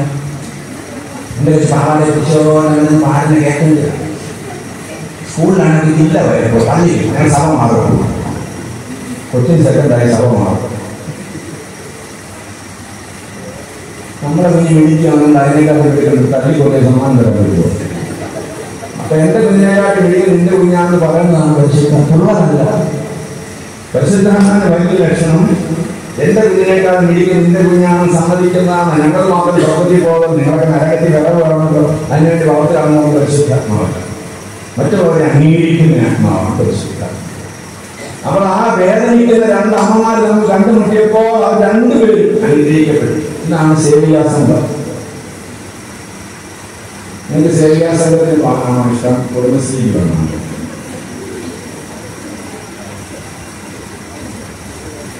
സേവികാ സംഘത്തിന് 3-2 വരും. സേവികാ സംഘത്തിന് പരിപ്പോടെ 2 കുടുംബശ്രീ കണക്കൊന്നുമില്ല. എന്നാൽ വായവായ ആളുകൾ പോകുന്നതാണ് നാട്ടിൽ വെച്ച്. കാരണം എന്താ പറയുക, സേവികാ സംഘത്തിൽ 4 പേര് കൂടിയാൽ പല 5-ാമത്തെ ആളുടെ വിധം വന്നിരിക്കും. പോകും എന്തായാലും കൂട്ടായ്മയുടെ സ്പിരിറ്റ് ഉണ്ടോ? ഒരു കൂട്ടായ്മയുടെ സ്പിരിറ്റ് അത് നമുക്ക് വേണ്ടിയത്. അത് എലിസബത്തിനെ നന്നാക്കാൻ പോയതാണ് മറിയ. എലിസബത്തിനെ ആശ്വസിപ്പിക്കാൻ പറ്റും. പക്ഷെ ആർക്ക് ആശ്വാസം കിട്ടിയേ? മറിയ പാട്ട് പാടുന്നു. നമ്മുടെ കുടുംബത്തെ കുറിച്ച് ചിന്തിക്കുന്ന ആളുകൾ നമ്മുടെ കുടുംബങ്ങൾ എങ്ങനെയാണ് അന്യോന്യം ഭാരങ്ങളെ വഹിക്കുന്ന കുടുംബങ്ങൾ. പിന്നെ നമ്മൾ വിശുദ്ധ കന്യാകുമാരിയെ കാണുന്നത് യാത്രയിലാണ്. ഏത് യാത്രയിലാണ്? ആധാർ രജിസ്ട്രേഷൻ പോകണം. ഇപ്പോഴത്തെ SIR പേര് കൂട്ടാൻ പോവാണ്. കാരണം ജോസഫിന്റെ കുടുംബത്തിൽ ചേർക്കണം മറിയെ. അതിന് പേര് കൂട്ടാൻ വേണ്ടി ജോസഫ് മറിയയുടെ പോകുന്ന വഴിക്ക് മറിയയ്ക്ക് പ്രസവത്തിനുള്ള ആരെങ്കിലും നമ്മളിപ്പോഴത്തെ മറിയമാരോടാണ് ജോസഫിനെ വെച്ചേക്കോ അങ്ങനെ പറയാനോ ഗർഭിണിയാണ് പറഞ്ഞാൽ ചിഹ്നമോ ജോസഫിന്റെ തലേ ജീവിച്ചില്ല. യാതൊരു സാഹചര്യങ്ങളുമില്ല. ആ പാവം ജോസഫ് എന്തോ ചെയ്യണം? എങ്ങനെ അവിടെ വഴിയമ്പലത്തിൽ ഇങ്ങനെ വാക്യം വഴിയമ്പലത്തിൽ അത് മക്കളൊക്കെ അടുത്ത തെറ്റാണ്. വഴിയമ്പലത്തിൽ അവർക്ക് സ്ഥലമില്ലായിരിക്കുക. ഇടയ്ക്കിടയ്ക്ക് ഓരോ വാക്ക് മാറി അർത്ഥമാണെന്ന് മാറും. വഴിയമ്പലത്തിൽ ഇഷ്ടം പോലെ സ്ഥലമുണ്ട്. വഴിയമ്പലത്തിൽ അവർക്ക് സ്ഥലമില്ല. ആ പാവപ്പെട്ടവർക്ക് കാശുള്ള സ്ഥലമുണ്ടായിരുന്നു. വഴിയമ്പലത്തിൽ അവർക്ക് സ്ഥലമില്ലായിരിക്കാൻ ഒരു വാക്ക് മാറിയുള്ള അർത്ഥ വ്യത്യാസമുണ്ടോ? വഴിയമ്പലക്കാരനെ കിട്ടുമ്പോൾ ഇഷ്ടം പോലെ സ്ഥലമുണ്ട്. കാശ് വേണം. വഴിയമ്പലത്തിൽ അവർക്ക് സ്ഥലമില്ലായാൽ പശു കെട്ടിക്കിടക്കും. അതാണ് ഒരു സ്ത്രീയുടെ എല്ലാ അവകാശങ്ങളും നിഷേധിക്കുക. അതാണ് പഞ്ചായത്ത് തെരഞ്ഞെടുപ്പാണ് മതിലെല്ലാം സ്ത്രീകളുടെ ഓട്ടമാണ്. 50% റിസർവേഷൻ. എല്ലാ അവകാശങ്ങളും സ്ത്രീയെ പ്രസവാവധി എത്ര? 6 മാസം. 6 മാസം. ഭർത്താവിന് കിട്ടിയപ്പോൾ 3 മാസം പെറ്റേണിറ്റി ലീവ്. അങ്ങനെ എന്തെല്ലാം ആനുകൂല്യങ്ങളാണ് സ്ത്രീകൾക്ക് നാട് കൊടുക്കുന്നത്. 10 മാസത്തിലാണ് മധുവായ വരെ 2 പേരെയും അല്ല 20 ഞാനായിരുന്നു ഇതെല്ലാം അവകാശങ്ങളാണ് സ്ത്രീകൾക്ക് കൊടുക്കുക. ഇവിടെ ഇതാണ് സ്ത്രീയുടെ എല്ലാ അവകാശങ്ങളും നിഷേധിച്ച് വല്ല പരാതിയുണ്ടോ? നമ്മൾ സ്ത്രീകൾ പഠിക്കേണ്ട ഒരു കാര്യമാണിത്. ഭർത്താവിന്റെ പരാധീനതകളെ അംഗീകരിക്കണം. ഭർത്താവിനെ അംഗീകരിക്കണം. കാരണം ഇയാൾ എന്താ ഉണ്ടാക്കിയിട്ട് അതിനെ കണ്ടുപിടിക്കും. അത് 3 വർഷം ദുബായി പോയതേ ഉള്ളൂ. കോളങ്ങൾക്ക് വീട്, മറ്റേ 3 തോട്ടം. ഞാൻ എന്താ ഉണ്ടാക്കിയിട്ട് പറഞ്ഞാൽ എന്നുകൊണ്ട് അയാളെ കളിയാക്കും. അയാൾ പോയി മണപ്പുറത്തുനിന്ന് ലോകം എടുക്കും. അതോടെ ചെയ്യും. അതുകൊണ്ട് ഉള്ള പരാജയങ്ങളെ അംഗീകരിക്കാൻ പഠിക്കണം. ഉള്ള പരിമിതികളെ അംഗീകരിക്കാൻ പഠിക്കണം. ചുമ്മാ പൊണ്ണക്കാര്യം മാത്രം നടക്കരുത്. Practical lesson from the life of celebrity. പിന്നെ നമ്മൾ കാണും 1ാമത്തെ ക്രിസ്മസ്. എന്തോ ക്രിസ്മസ്, ആദ്യത്തെ ക്രിസ്മസ് യുവതകളിങ്ങനെ വായിക്കുന്ന നല്ല പാട്ട് അത്യുന്നതങ്ങളിൽ ദൈവത്തിന് മഹത്വം, ഭൂമി ദൈവപ്രസാദ മനുഷ്യർക്ക് സമാധാനം. വിദ്വാൻമാർ കാഴ്ചയുണ്ട്. എന്താ കാഴ്ച? ഒന്നും മുഴുവൻ എന്തോ അത് രാജകുമാരന്മാർക്കുള്ള കാഴ്ചയാണ്. ഒരു വെള്ളി നക്ഷത്രം 1-ാം പാട്ടം കൊണ്ട് കത്തിരുന്നു. അലൗകികമായ ഗായകസംഘം പാടുന്നു. ആകെപ്പാടെ ഇളകി മറിഞ്ഞ് സ്വർഗീയ ദൂരസഞ്ചരിച്ച ഇളകി മറിഞ്ഞ് മതിക്ക് മാത്രമേ ഇളക്കമില്ല. മറിയെല്ലാം ഹൃദയത്തിൽ സഹകരിച്ച് മൗനമായി ഇളകാത്ത മറിയ. നമ്മൾക്ക് നക്ഷത്രം കണ്ടുവച്ചാൽ പിന്നെ കിടന്നു കൊടുക്കണ്ട. നമ്മുടെ പിള്ളേരുടെ 2 വാക്ക് ഇംഗ്ലീഷ് പറഞ്ഞാൽ കേൾക്കും. ഒരു പൊങ്ങച്ചം, ഇത്രയും പൊങ്ങച്ചമുള്ള ഗ്രൂപ്പ് നമ്മുടെ കൂടെ ഭയങ്കര പൊങ്ങച്ചമാണ്. ഒരു കല്യാണമൊക്കെ വരുന്നത് എന്തോ ഇതൊക്കെ ഉണ്ടോ അസുഖത്തെ കാണിച്ചു. ഞങ്ങളുടെ ഇവിടെയൊക്കെ കോഴഞ്ചേരി കല്യാണം നടന്നാൽ കോട്ടയത്താവും. നമ്മൾ കോഴഞ്ചേരി കല്യാണം കോഴഞ്ചേരി ഞങ്ങൾക്ക് AC കുറവാണ്. കൊണ്ടുകൊണ്ടാവും വേണ്ടി എന്തെങ്കിലും പൊങ്ങിച്ച് കാണിക്കുന്നതിന് വേറെ എൻ്റെ ഫോണിന് 10,000 രൂപ. ഞങ്ങളുടെ കൊണ്ടിൻ്റെ പേരൊക്കെ ഉണ്ട്. രാത്രി മുഴുവനായിട്ട് പാട്ടുമാണ്. രാത്രി മുഴുവൻ പാട്ട് ഒരു പാട്ട് സന്ധ്യയ്ക്ക് കല്യാണം. ഇതൊരു പൊങ്ങിച്ചോ എത്ര കോടികൾ മുടക്കി സ്വിറ്റ്സർലൻഡിൽ പൂവ് ഇറക്കുക. 10 ലക്ഷത്തിലെ പൂവ് കാശ് നമ്മൾ എന്തോ ഒരു അഹങ്കാരമായി കാണിക്കുന്നു. ക്രിസ്ത്യാനി എന്ന് പറയുന്നത് എന്താ അവകാശം? ഇത് തലയിൽ 5 കഴിക്കുന്ന മന്ത്രകോടി 20 ലക്ഷം. മോദി ഇടുന്നതല്ല, സ്വർണ്ണം വീട്ടിൽ മന്ത്രകോടി 20 ലക്ഷം. ഇത് നമ്മുടെ പള്ളിയിൽ അച്ഛൻ വാഴ്ത്തി അച്ഛനമ്മയോട് കൊടുത്തേ. പിന്നെയാണ് വലിയ വലിയ അച്ഛനമ്മയോട് കൊടുത്ത മന്ത്രകോടി അവൻ അവൻ്റെ തലയിലോ കണ്ടിട്ട് ഇവിടെ മിക്കവാറും നാളെ തിരിച്ചു പോകുമല്ലോ. അപ്പം ഇത് കൊണ്ടുപോകണ്ടാകുന്ന ഞാൻ പഴുതത്തിൽ ഇതൊക്കെ നടക്കുന്ന ഒരു ദൈവഭയോ ഇല്ലാതെ ഞാൻ ഈ ഒരു കല്യാണത്തിന് നിങ്ങൾക്ക് എന്നോട് അച്ഛനൊന്ന് പ്രസംഗിക്കണം. പ്രബോധനം ഞാൻ പറഞ്ഞു ഇരിക്കാൻ പറഞ്ഞു. ഞാനൊരു പ്രസംഗം പറയും. 5 മിനിറ്റ് ഞാൻ പ്രസംഗിക്കരുത്. കാരണം കല്യാണം ഉണ്ണാൻ എല്ലാവരും നോക്കി ഞാൻ പ്രസംഗിച്ചു. അപ്പോൾ ഞാൻ നോക്കി മണമാണിരുന്ന് ഉറങ്ങുക. ഞാൻ അദ്ദേഹത്തിന് വേണ്ടി പ്രസംഗിക്കാൻ പറ്റില്ല. ഇന്നലെ രാത്രി മുഴുവൻ വീട്ടിൽ പാട്ടും കൂട്ടുമൊക്കെ ഓർമ്മ പാട്ടൊന്നുമില്ല. പാട്ടും കൂട്ടും ഡാൻസ് പൊങ്ങച്ചക്കാണ്. പൊങ്ങച്ച എന്തെല്ലാം പോരായ്മ. നമ്മൾ കോവിഡ് സമയത്തൊക്കെ പഠിച്ചതാണ്. പിന്നെ തുടങ്ങി ചെറുക്കാൻ വെള്ളം കഴിഞ്ഞ് JCBയിലാണ് അവിടെ പത്രത്തിൽ ഇന്നലെ തലയിൽ വിട്ട് കണ്ടപ്പോൾ താഴെ വീഴും. കല്യാണം പോലെ ശവമടക്കം ബ്യൂട്ടീഷ്യനെ വിളിച്ച് ഡെഡ് ഡെക്കറേറ്റ് ചെയ്യുക. ഇവന്റിനുള്ളതാണ്. തമാശയൊന്നുമില്ല. ഇവന്റ് മാനേജ്മെന്റ് ഉള്ളതാണ്. എൻ്റെ ഒരു പള്ളിയിലെ അപ്പച്ചൻ്റെ അടക്കത്തിന് ഞാൻ ഒത്തിരി നാൾ അച്ഛനായിരുന്നുണ്ടായി പള്ളിയിലെ കാര്യം പോകുന്നത്. സഡനം പറയത്തില്ല. ഒരപ്പച്ചൻ 5 വർഷമായിട്ട് ഞാൻ കഴിഞ്ഞ പാവം മണ്ടിച്ചു. നല്ലൊരു അപ്പച്ചൻ പള്ളിയൊക്കെ പണിഞ്ഞ് നേരത്തെ കൊടുത്ത അപ്പച്ചൻ. അപ്പച്ചന് വാതരോഗം പിടിച്ചു. അമ്മച്ചി ഇങ്ങനെ കഞ്ഞി തന്നെ മിക്സിക്കൊക്കെ ഒന്നുകൂടെ അടിച്ചൊക്കെ കൊടുക്കുന്നത്. അങ്ങനെ ഞാൻ പാവം അതായത് അപ്പച്ചൻ മരിച്ചു കഴിഞ്ഞപ്പോൾ ഞാൻ വീട്ടിലെ ശുശ്രൂഷ അവസാനിച്ചിരിക്കുന്നു എന്ന് ഞാൻ പറയുകയും എൻ്റെ അപ്പച്ചോ എന്ന് പറഞ്ഞ് 4 പിള്ളേർ ഇങ്ങോട്ട് 4 ചെറുപ്പക്കാർ അങ്ങോട്ട് കറുത്ത തമ്മിട്ടുണ്ട്. കറുത്ത പാണ്ടും കാത്തു വിട്ടു. എൻ്റെ അപ്പച്ചോ ഞാനപ്പോൾ ക്രിസ്ത്യ വിളിച്ചാൽ ഈ അപ്പച്ചന് വിളിച്ചപ്പോൾ വല്ലതാണ്. അല്ല ഇവന്റിയായി എറണാകുളത്ത് വന്നില്ല കരയാൻ മക്കളോട് എന്ത് ലജ്ജാനുണ്ട്. പാലിക്കാനുള്ള അവകാശം നമ്മുടെ ജീവിതത്തെ ശ്രദ്ധിക്കണം. നമ്മുടെ ലാളിത്യം ഉണ്ടായി. ക്രിസ്മസിന്റെ ഇളക്കം ഒന്നും കണ്ടിട്ട് കഞ്ഞിമണിയും യാതൊരു ഇളക്കവും. അങ്ങനെ ഒരു സമയം നമ്മൾ കഴിഞ്ഞ 50 വർഷമായിട്ട് ഉണ്ടാകും ഇളകി. ഞാൻ മധ്യതാകളുടെ കാര്യം പറയുന്നത്. ആവശ്യമുള്ള പള്ളികളും അതിനേക്കാൾ വലിയ വീടുകളും. അപ്പം നിങ്ങൾ തിരുവല്ലാതെ കോളേജിൽ യാത്രയാക്കി എന്ന് പറഞ്ഞ ഒരു ഒത്തിരി കിടപ്പുണ്ട്. കുമ്പനാട്ടിൽ തന്നെ 2000 രൂപ വിൽക്കാണെന്നാണ് പറയുന്നത്. കിട്ടുന്ന കാര്യം കൊടുത്തിട്ട് പോകണം. ആരും കഴിച്ച് നമ്മൾ ഒരുപാട് ഉണ്ടാക്കി. നമ്മൾ ഈ കഴിഞ്ഞ 50 വർഷം തന്നെ ഭൗതിക വളർച്ചയാണ്, തളർച്ചയാണ്. അത് പൊങ്ങരുത്. മറിയ വലിയൊരു പാഠം ലാളിത്യമാണ് നമ്മളൊരു. ഇന്നലെ പറയുന്നവരെയാണ് കാണുന്നത്. യേശുക്കുട്ടി ഞങ്ങൾ പള്ളിയിൽ പോകും. 8ാം നാളിൽ പോയി 12ാമത്തെ വയസ്സിലൊക്കെ പള്ളിയിൽ കൊണ്ടുപോയി. കുഞ്ഞുങ്ങളെ പള്ളിയുമായിട്ട് ബന്ധിപ്പിച്ചു. നിങ്ങളുടെ കുഞ്ഞുങ്ങളെല്ലാം പള്ളി വരുന്നുണ്ടോ? ഉണ്ടോ? ഇല്ലേ? കുഞ്ഞുങ്ങളെ പള്ളിയുമായിട്ട് ബന്ധിപ്പിച്ചു. കാരണം പള്ളി എന്ന് പറഞ്ഞു നമ്മുടെ പൈതൃകോ നമ്മുടെ വിശ്വാസത്തിന്റെ പ്രതീകമാണ്, നമ്മുടെ അവകാശമാണ്. വലിയ നമുക്ക് ഈ ലോകത്തിൽ കിട്ടാൻ ഏറ്റവും വലിയൊരു പദവിയാണ് പള്ളിയിലെ അംഗമായി ദൈവത്തെ ആരാധിക്കാൻ. പള്ളിയിൽ പറഞ്ഞുകൊണ്ട് നമ്മൾ പാവപ്പെട്ടവരും ദോഷികളും ആളുകളൊക്കെയാണ് ദൈവമക്കളാണെന്നുണ്ട്. ആ ദൈവത്തെ ഒരുമിച്ച് ചേർന്ന് ആരാധിക്കാൻ അവകാശം ഇത് ഉപയോഗിക്കണം. ഞാൻ പ്രാർത്ഥന പറഞ്ഞ പോലെ മാലാഖമാർ സ്തുതിക്കുന്ന പരിശുദ്ധനായ ദൈവത്തെ സ്തുതിക്കാൻ നമുക്കുള്ള അവകാശം അത് ഉപയോഗിക്കണം.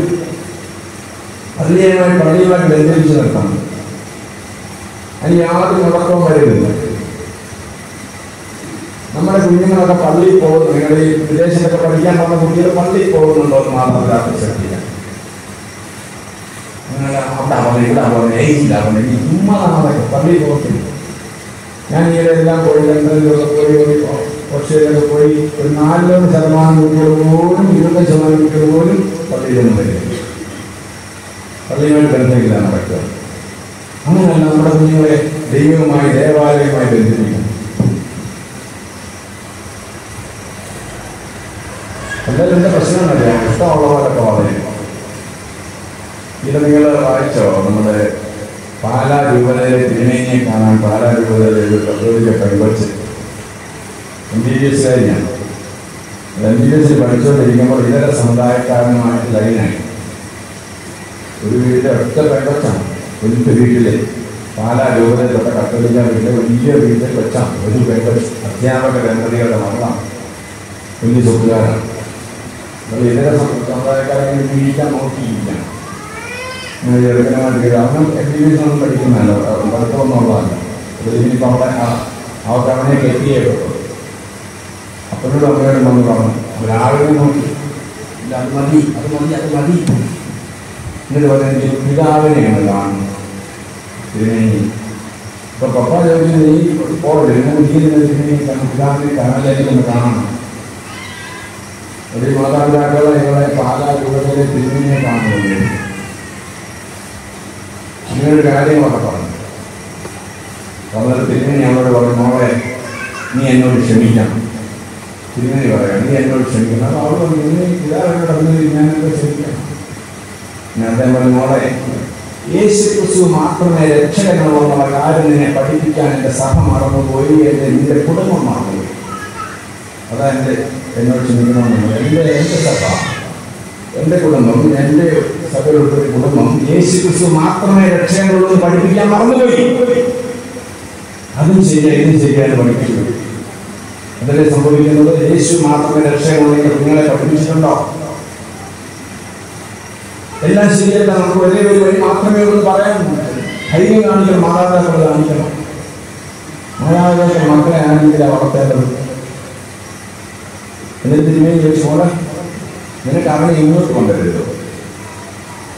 അവിടെ പറഞ്ഞാൽ അവരൊക്കെ സ്ട്രോങ്. എൻ്റെ അർത്ഥം നമ്മളൊക്കെ വീക്കാം. ഇങ്ങനെ വീക്കായിട്ട് തന്നെയായിരിക്കും നാണെങ്കിലും അവരൊക്കെ സ്ട്രോങ് ആണ്. എന്താ വളർത്താതൊക്കെ എങ്ങനെയും പോകാൻ നമുക്ക് അനുവാദമില്ല, എങ്ങനെയും ജീവിക്കാൻ അനുവാദമില്ല. കാരണം മക്കളെ വളർത്തേണ്ടതുപോലെ അത് മക്കളെ പേടിയാണ് അല്ലേ? ഞാൻ ഒരുപാട് അനുഭവങ്ങൾ പറഞ്ഞെല്ലാം എൻ്റെ അനുഭവത്തിൽ നിന്നാണ്. എൻ്റെ പള്ളിയിൽ ഞാൻ ഇച്ചിരി 2-2:30 ആയപ്പോൾ വിശ്രമിക്കുകയാണ്. 10 മിനിറ്റ് വിശ്രമിക്കുകയാണ്.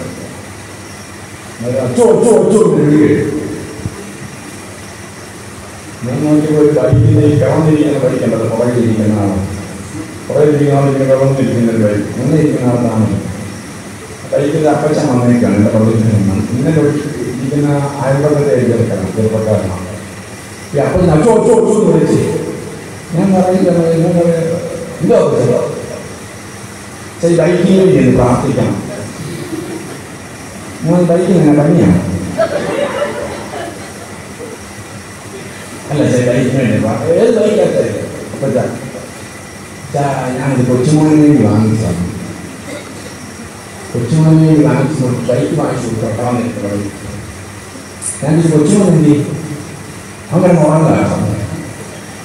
ഞാൻ എന്താ വെച്ചാൽ ബൈക്കിന് വേണ്ടി എല്ലാം പ്രാർത്ഥിക്കുന്നത്. ഏതെങ്കിലും ബൈക്കിൽ നിന്ന് ഒരു കഥ കുടിച്ചിട്ട് ആരെയും ഇരിച്ചിട്ടുണ്ടോ? ഏതെങ്കിലും കാറ് ഏതെങ്കിലും എന്നെ ചെയ്യുമോ? എൻ്റെ അടുത്തേക്ക് പോയി വെള്ളം ഇടിച്ചു കൊന്നിട്ടുണ്ടോ ഏതെങ്കിലും കാറ്? പാവപ്പെട്ട കാറിന് വേണ്ടിയും ബൈക്കിന് വേണ്ടി അല്ല പ്രാർത്ഥിക്കേണ്ടത്, ഓടിക്കുന്നതിന് വേണ്ടിയാണ് പ്രാർത്ഥിക്കുന്നത്. അവനെയാണ് അനുസരിക്കേണ്ടത്. പിന്നെ അവനെയും കൊണ്ട് വരാൻ പറ്റും. അവൻ വരത്തില്ല, പിന്നെ പ്രാർത്ഥിക്കത്തില്ല. പറ്റാൻ ഞാൻ പോയി അച്ഛൻ്റെ അങ്ങനെ തന്നെയാണ് പോകുന്നത്.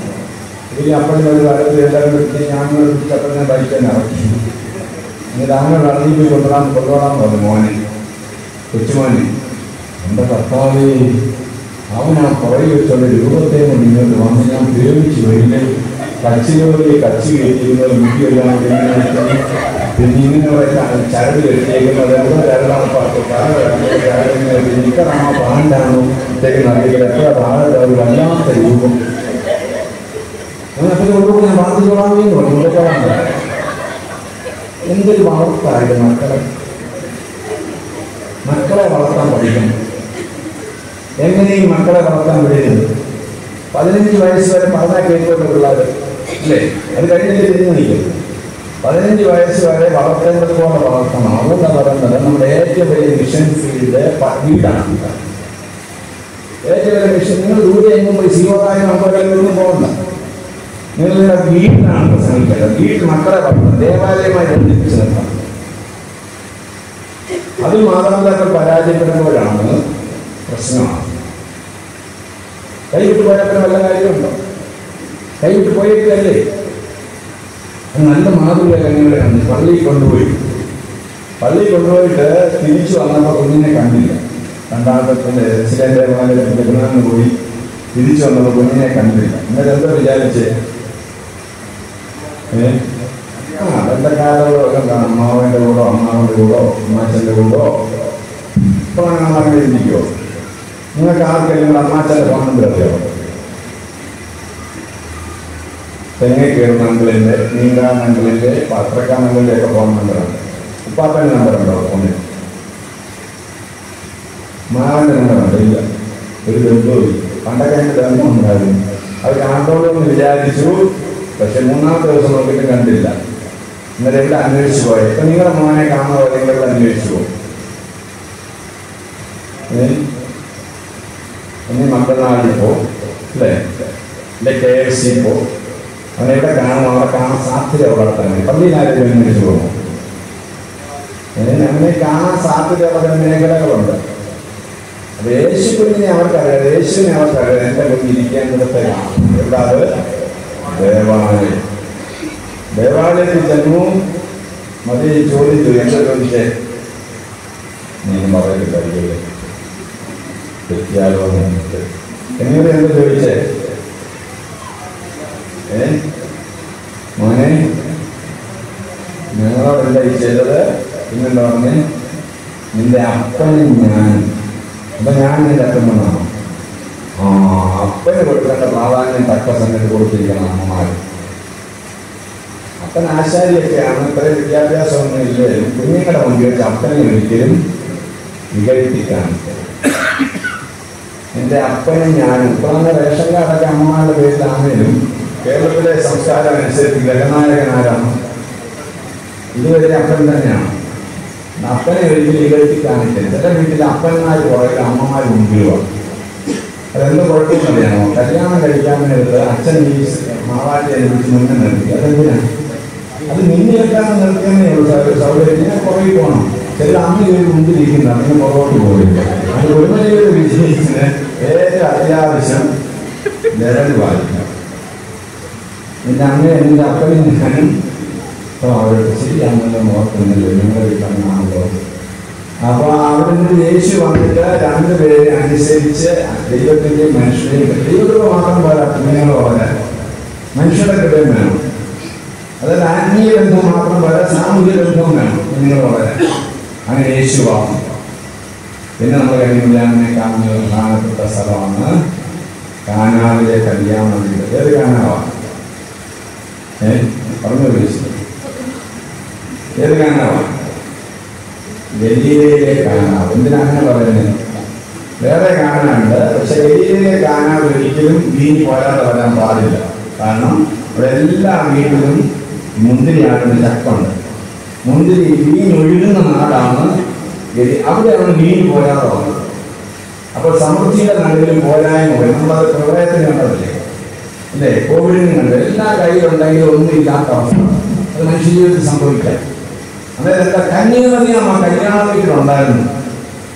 ഒരു ഗ്രാമത്തിൽ കല്യാണം എന്ന് പറഞ്ഞ ഒരു സന്തോഷത്തിന്റെ അവസരമാണ് അല്ലേ? ചിലർ കല്യാണം, ചിലർക്ക് സന്തോഷം മറ്റുള്ളവർ സന്തോഷിക്കുന്ന കാണാൻ ഇഷ്ടമില്ല. കല്യാണത്തിന് പോയി നല്ല വ്യക്തി അടിച്ചു കുറ്റം പറയും. ഓ നടവാച്ചോ അതേപോലെ അടിച്ചു നിൽക്കരുത്. എന്തെങ്കിലും കുറ്റം പറഞ്ഞാൽ നമുക്ക് എന്തെങ്കിലും മറ്റുള്ളവരുടെ സന്തോഷം അതിന് അവിടുത്തെ കൊച്ചിന് BSc അഡ്മിഷൻ ഇപ്പോൾ ഭംഗിയാലില്ലാത്ത കോളേജ് അതെ പയ്യനെ +2 A+ ഇപ്പോൾ കേസ് അതെന്തോ വിദ്യാലയത്തിൽ കുറ്റം പറഞ്ഞാൽ നമുക്കൊരു സുഖമാണ്. അപ്പോൾ മറ്റുള്ളവർക്ക് സന്തോഷം പങ്കുവെക്കുന്നതിൽ ഒരു വിശദമായ മനസ്സ് നമുക്ക് എങ്ങനെ അവിടെ ഉണ്ടായിരുന്നു. അയൽപക്കമായിട്ടുള്ള ബന്ധമുണ്ടോ നിങ്ങൾക്ക്? അതൊക്കെ കേൾക്കേണ്ടതാരും പറഞ്ഞില്ല. നമ്മൾ ആ പല അയൽപക്കത്തെ നോക്കുന്നൊക്കെ കറണ്ട് പോകും ഇല്ലേ? കറണ്ട് പോകുമ്പോൾ ആദ്യം നോക്കുന്ന അയൽപക്കത്തോട് അവരുടെ പോയില്ലെന്ന് പറയുന്നത് പ്രശ്നമാണ്. നമ്മുടെ പോയതല്ല പ്രശ്നം, അവരുടെ പോയില്ലേ. അപ്പൊ അയൽപക്കവുമായിട്ട് തുറന്ന ബന്ധം നമുക്കുണ്ടായിരുന്നു. കന്നിമതി അവിടെ ഉണ്ടായിരുന്നു. അവിടെയാണ് പോരായ്മ വീഞ്ഞു. അപ്പൊ കന്നിമതിയാണ് ഇത് പറയുകയാണ് ഞങ്ങളുടെ വീട്ടിൽ പ്രശ്നമാണ്. എന്താ പ്രശ്നം? വീഞ്ഞു തീർന്നു പോയി. നമുക്ക് അങ്ങനെ നമ്മുടെ അയൽപക്കക്കാർ നമ്മളെ വിശ്വസിക്കാവുന്ന വിശ്വസ്തതയുണ്ടോ? അവരുടെ പോരായ്മ കന്നിമതിയോട് പറഞ്ഞു നമ്മൾ പ്രശ്നത്തിലാണ്, ഞങ്ങളെ സഹായിക്കണം. അങ്ങനെ പറയുന്ന ക്രിസ്ത്യാനികളാണ് നമ്മൾ അങ്ങനെ ആയിരിക്കണം. അയൽപക്കങ്ങളിൽ നമ്മളെ വിശ്വസിക്കണം മറ്റുള്ളവർ. അങ്ങനെ കന്നിമറിയാം സുവിശേഷത്തിലുള്ള ഒരു അവസരം കിട്ടും. എന്താ ചെയ്തത്? എന്നോട് പറഞ്ഞിട്ടുണ്ടായാലും യേശുവിനോട് പറ. പ്രിയപ്പെട്ടവരെ, നമ്മുടെ വീടുകൾ ചുറ്റുപാടിലെ വീടുകളെല്ലാം തുറന്നു കിടക്കുമായിരുന്നു വയൽക്കാരുടെ. ഇന്ന് വരെ നിങ്ങൾ അവരോട് പറഞ്ഞിട്ടുണ്ടോ? യേശുവിനോട് പറ. അതാ സുവിശേഷീകരണം. നിങ്ങളുടെ പ്രശ്നം യേശുവിനോട് പറ. ഇന്ന് കന്നിമറിയാണ് യേശുവിനെ കുറിച്ച് അവരോട് പറയാൻ, അതാ സുവിശേഷം പറയാൻ അവസരം കിട്ടി. അത് അയൽപക്കമായിട്ട് ബന്ധം കൊണ്ടാണ്. എൻ്റെ അമ്മച്ചിയുടെ വീട് കീക്കലിലാണെന്ന് ഞാൻ പറഞ്ഞല്ലോ. കീക്കൽ ഞാൻ തറവാട്ടിൽ താമസിച്ച അമ്മച്ചിയുടെ ദേശത്തിന്റെ മക്കളാണ്.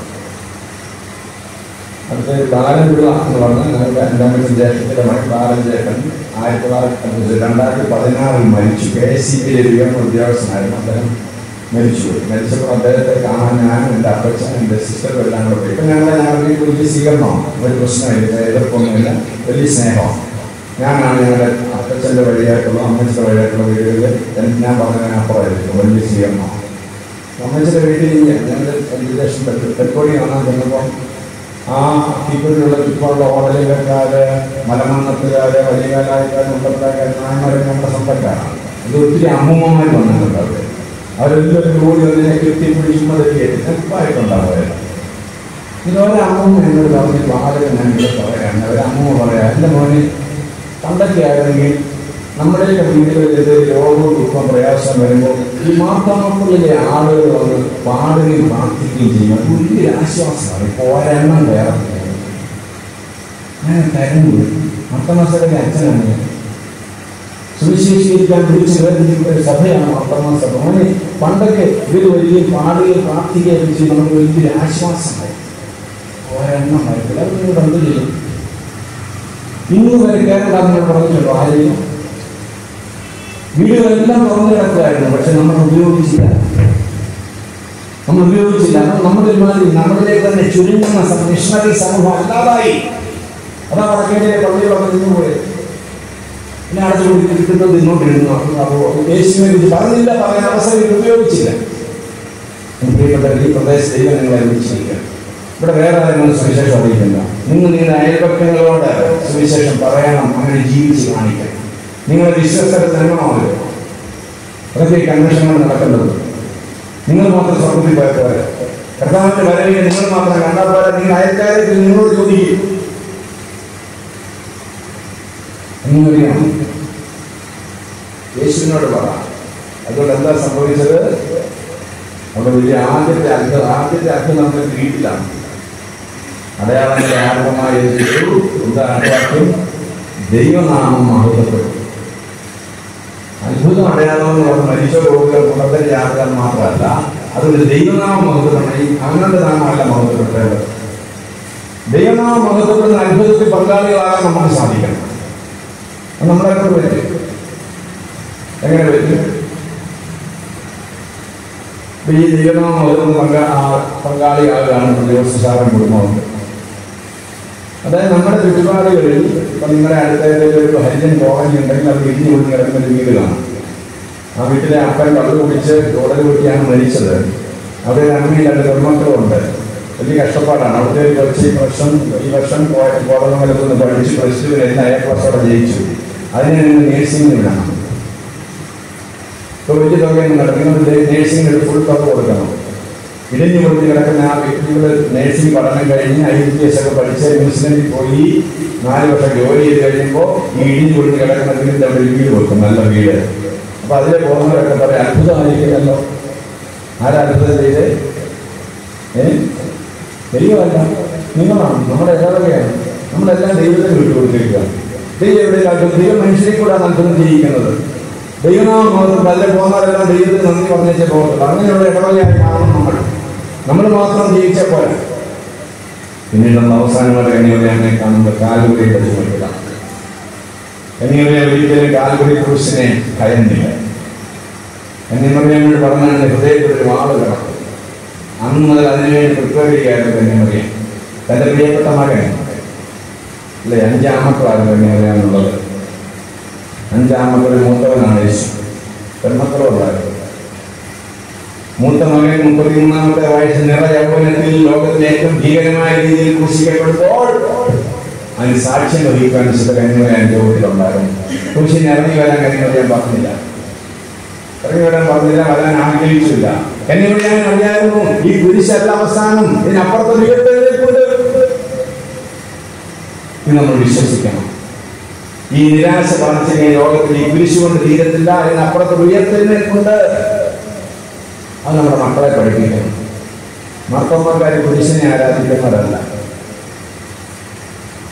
നിങ്ങൾ ചോദിക്കും എന്തിനകത്ത് ബന്ധമായി കുരിശ് വെച്ചേക്കുന്നത്? എന്തിനാ കുരിശ് വെച്ചേക്കുന്നത്? കുരിശ് വെച്ചേക്കുന്നത് നമ്മൾ വെച്ചേക്കുന്നത് പ്ലെയിൻ കുരിശാണ്. അതിൻ്റെ രൂപമില്ല. രൂപമുള്ള കുരിശരിക്കും മാർത്തോമാക്കാർ ഉപയോഗിക്കത്തില്ല. കാരണം ആ രൂപം അതിലുണ്ടായിരുന്ന ആൾ കുരിശിനെ തകർത്തുയർത്തെഴുന്നേറ്റു. യേശുക്രിസ്തുവിന്റെ പ്രതീകമായിട്ടാണ് നമ്മൾ പ്ലെയിൻ കുരിശ് ആരാധനയ്ക്ക് വെക്കുന്നത്. അല്ലെങ്കിൽ നമ്മൾ വെള്ളിയാഴ്ച അല്ലായിരുന്നു ആരാധിക്കുന്നത്. നമ്മൾ ക്രൂശിക്കപ്പെട്ട യേശുവിനെ അല്ല ആരാധിക്കുന്നത്, ഉയർത്തെഴുന്നേറ്റ യേശുവിനെയാണ്. ക്രൂശിക്കപ്പെട്ട യേശുവിനെ നമ്മൾ പ്രസംഗിക്കും. ഈ കുരിശ് കാണുമ്പോൾ നമ്മൾ എന്താവും? നമ്മുടെ പ്രിയപ്പെട്ടവർക്ക് മരിക്കുമ്പോൾ തലയ്ക്കെന്തിനാണ് കുരിശ് വെക്കുന്നത്?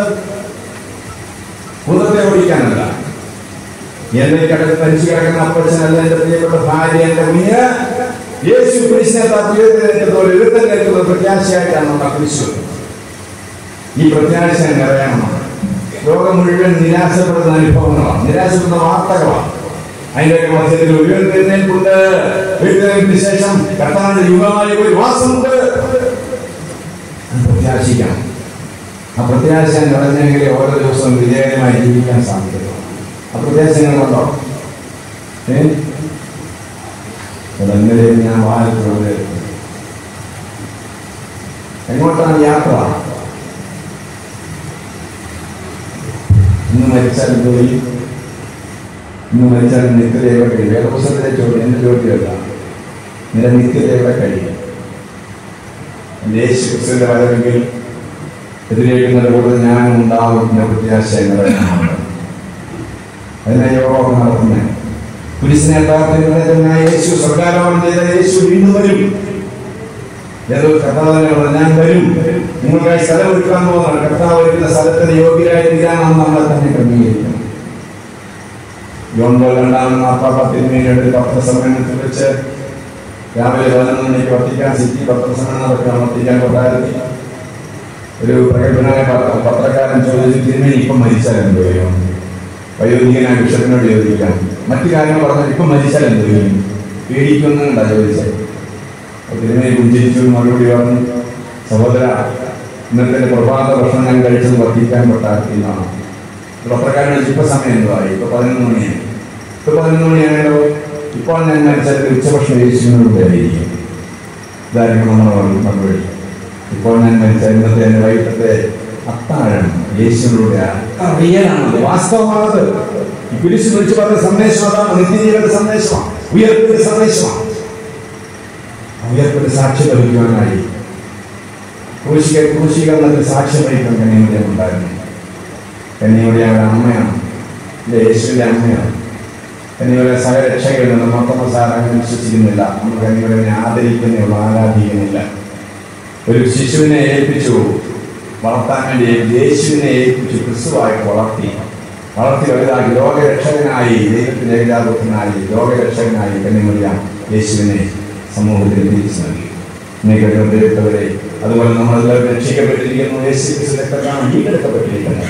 നമുക്ക് ഒരുക്കുന്ന ഭവനത്തിന്റെ അവകാശികളാകുവാനായി നമുക്ക് നമ്മെ തന്നെ സമർപ്പിക്കാം. നമ്മുടെ ജീവിതം നമ്മൾ ഓടിയത് അധ്വാനിച്ചത് വെറുതെ ആയില്ല എന്ന് വരാതിരിക്കട്ടെ. കർത്താവിന്റെ വരവിന് വേണ്ടി ആഗ്രഹത്തോടെ നോക്കി പാർക്കുന്ന ഒരു സമൂഹമായിരിക്കുന്നതിനും മറ്റുള്ളവരെ കർത്താവിന്റെ സന്നിധിയിൽ ആകർഷിക്കുന്നതിനും നമുക്ക് സാധിക്കും. നമുക്ക് എല്ലാവർക്കും എഴുന്നേറ്റ് നിന്ന് നമ്മുടെ ജീവിതങ്ങൾ ദൈവകരങ്ങളിൽ സമർപ്പിക്കാം. ഉയർപ്പിൻ സുപ്രഭാതത്തിൽ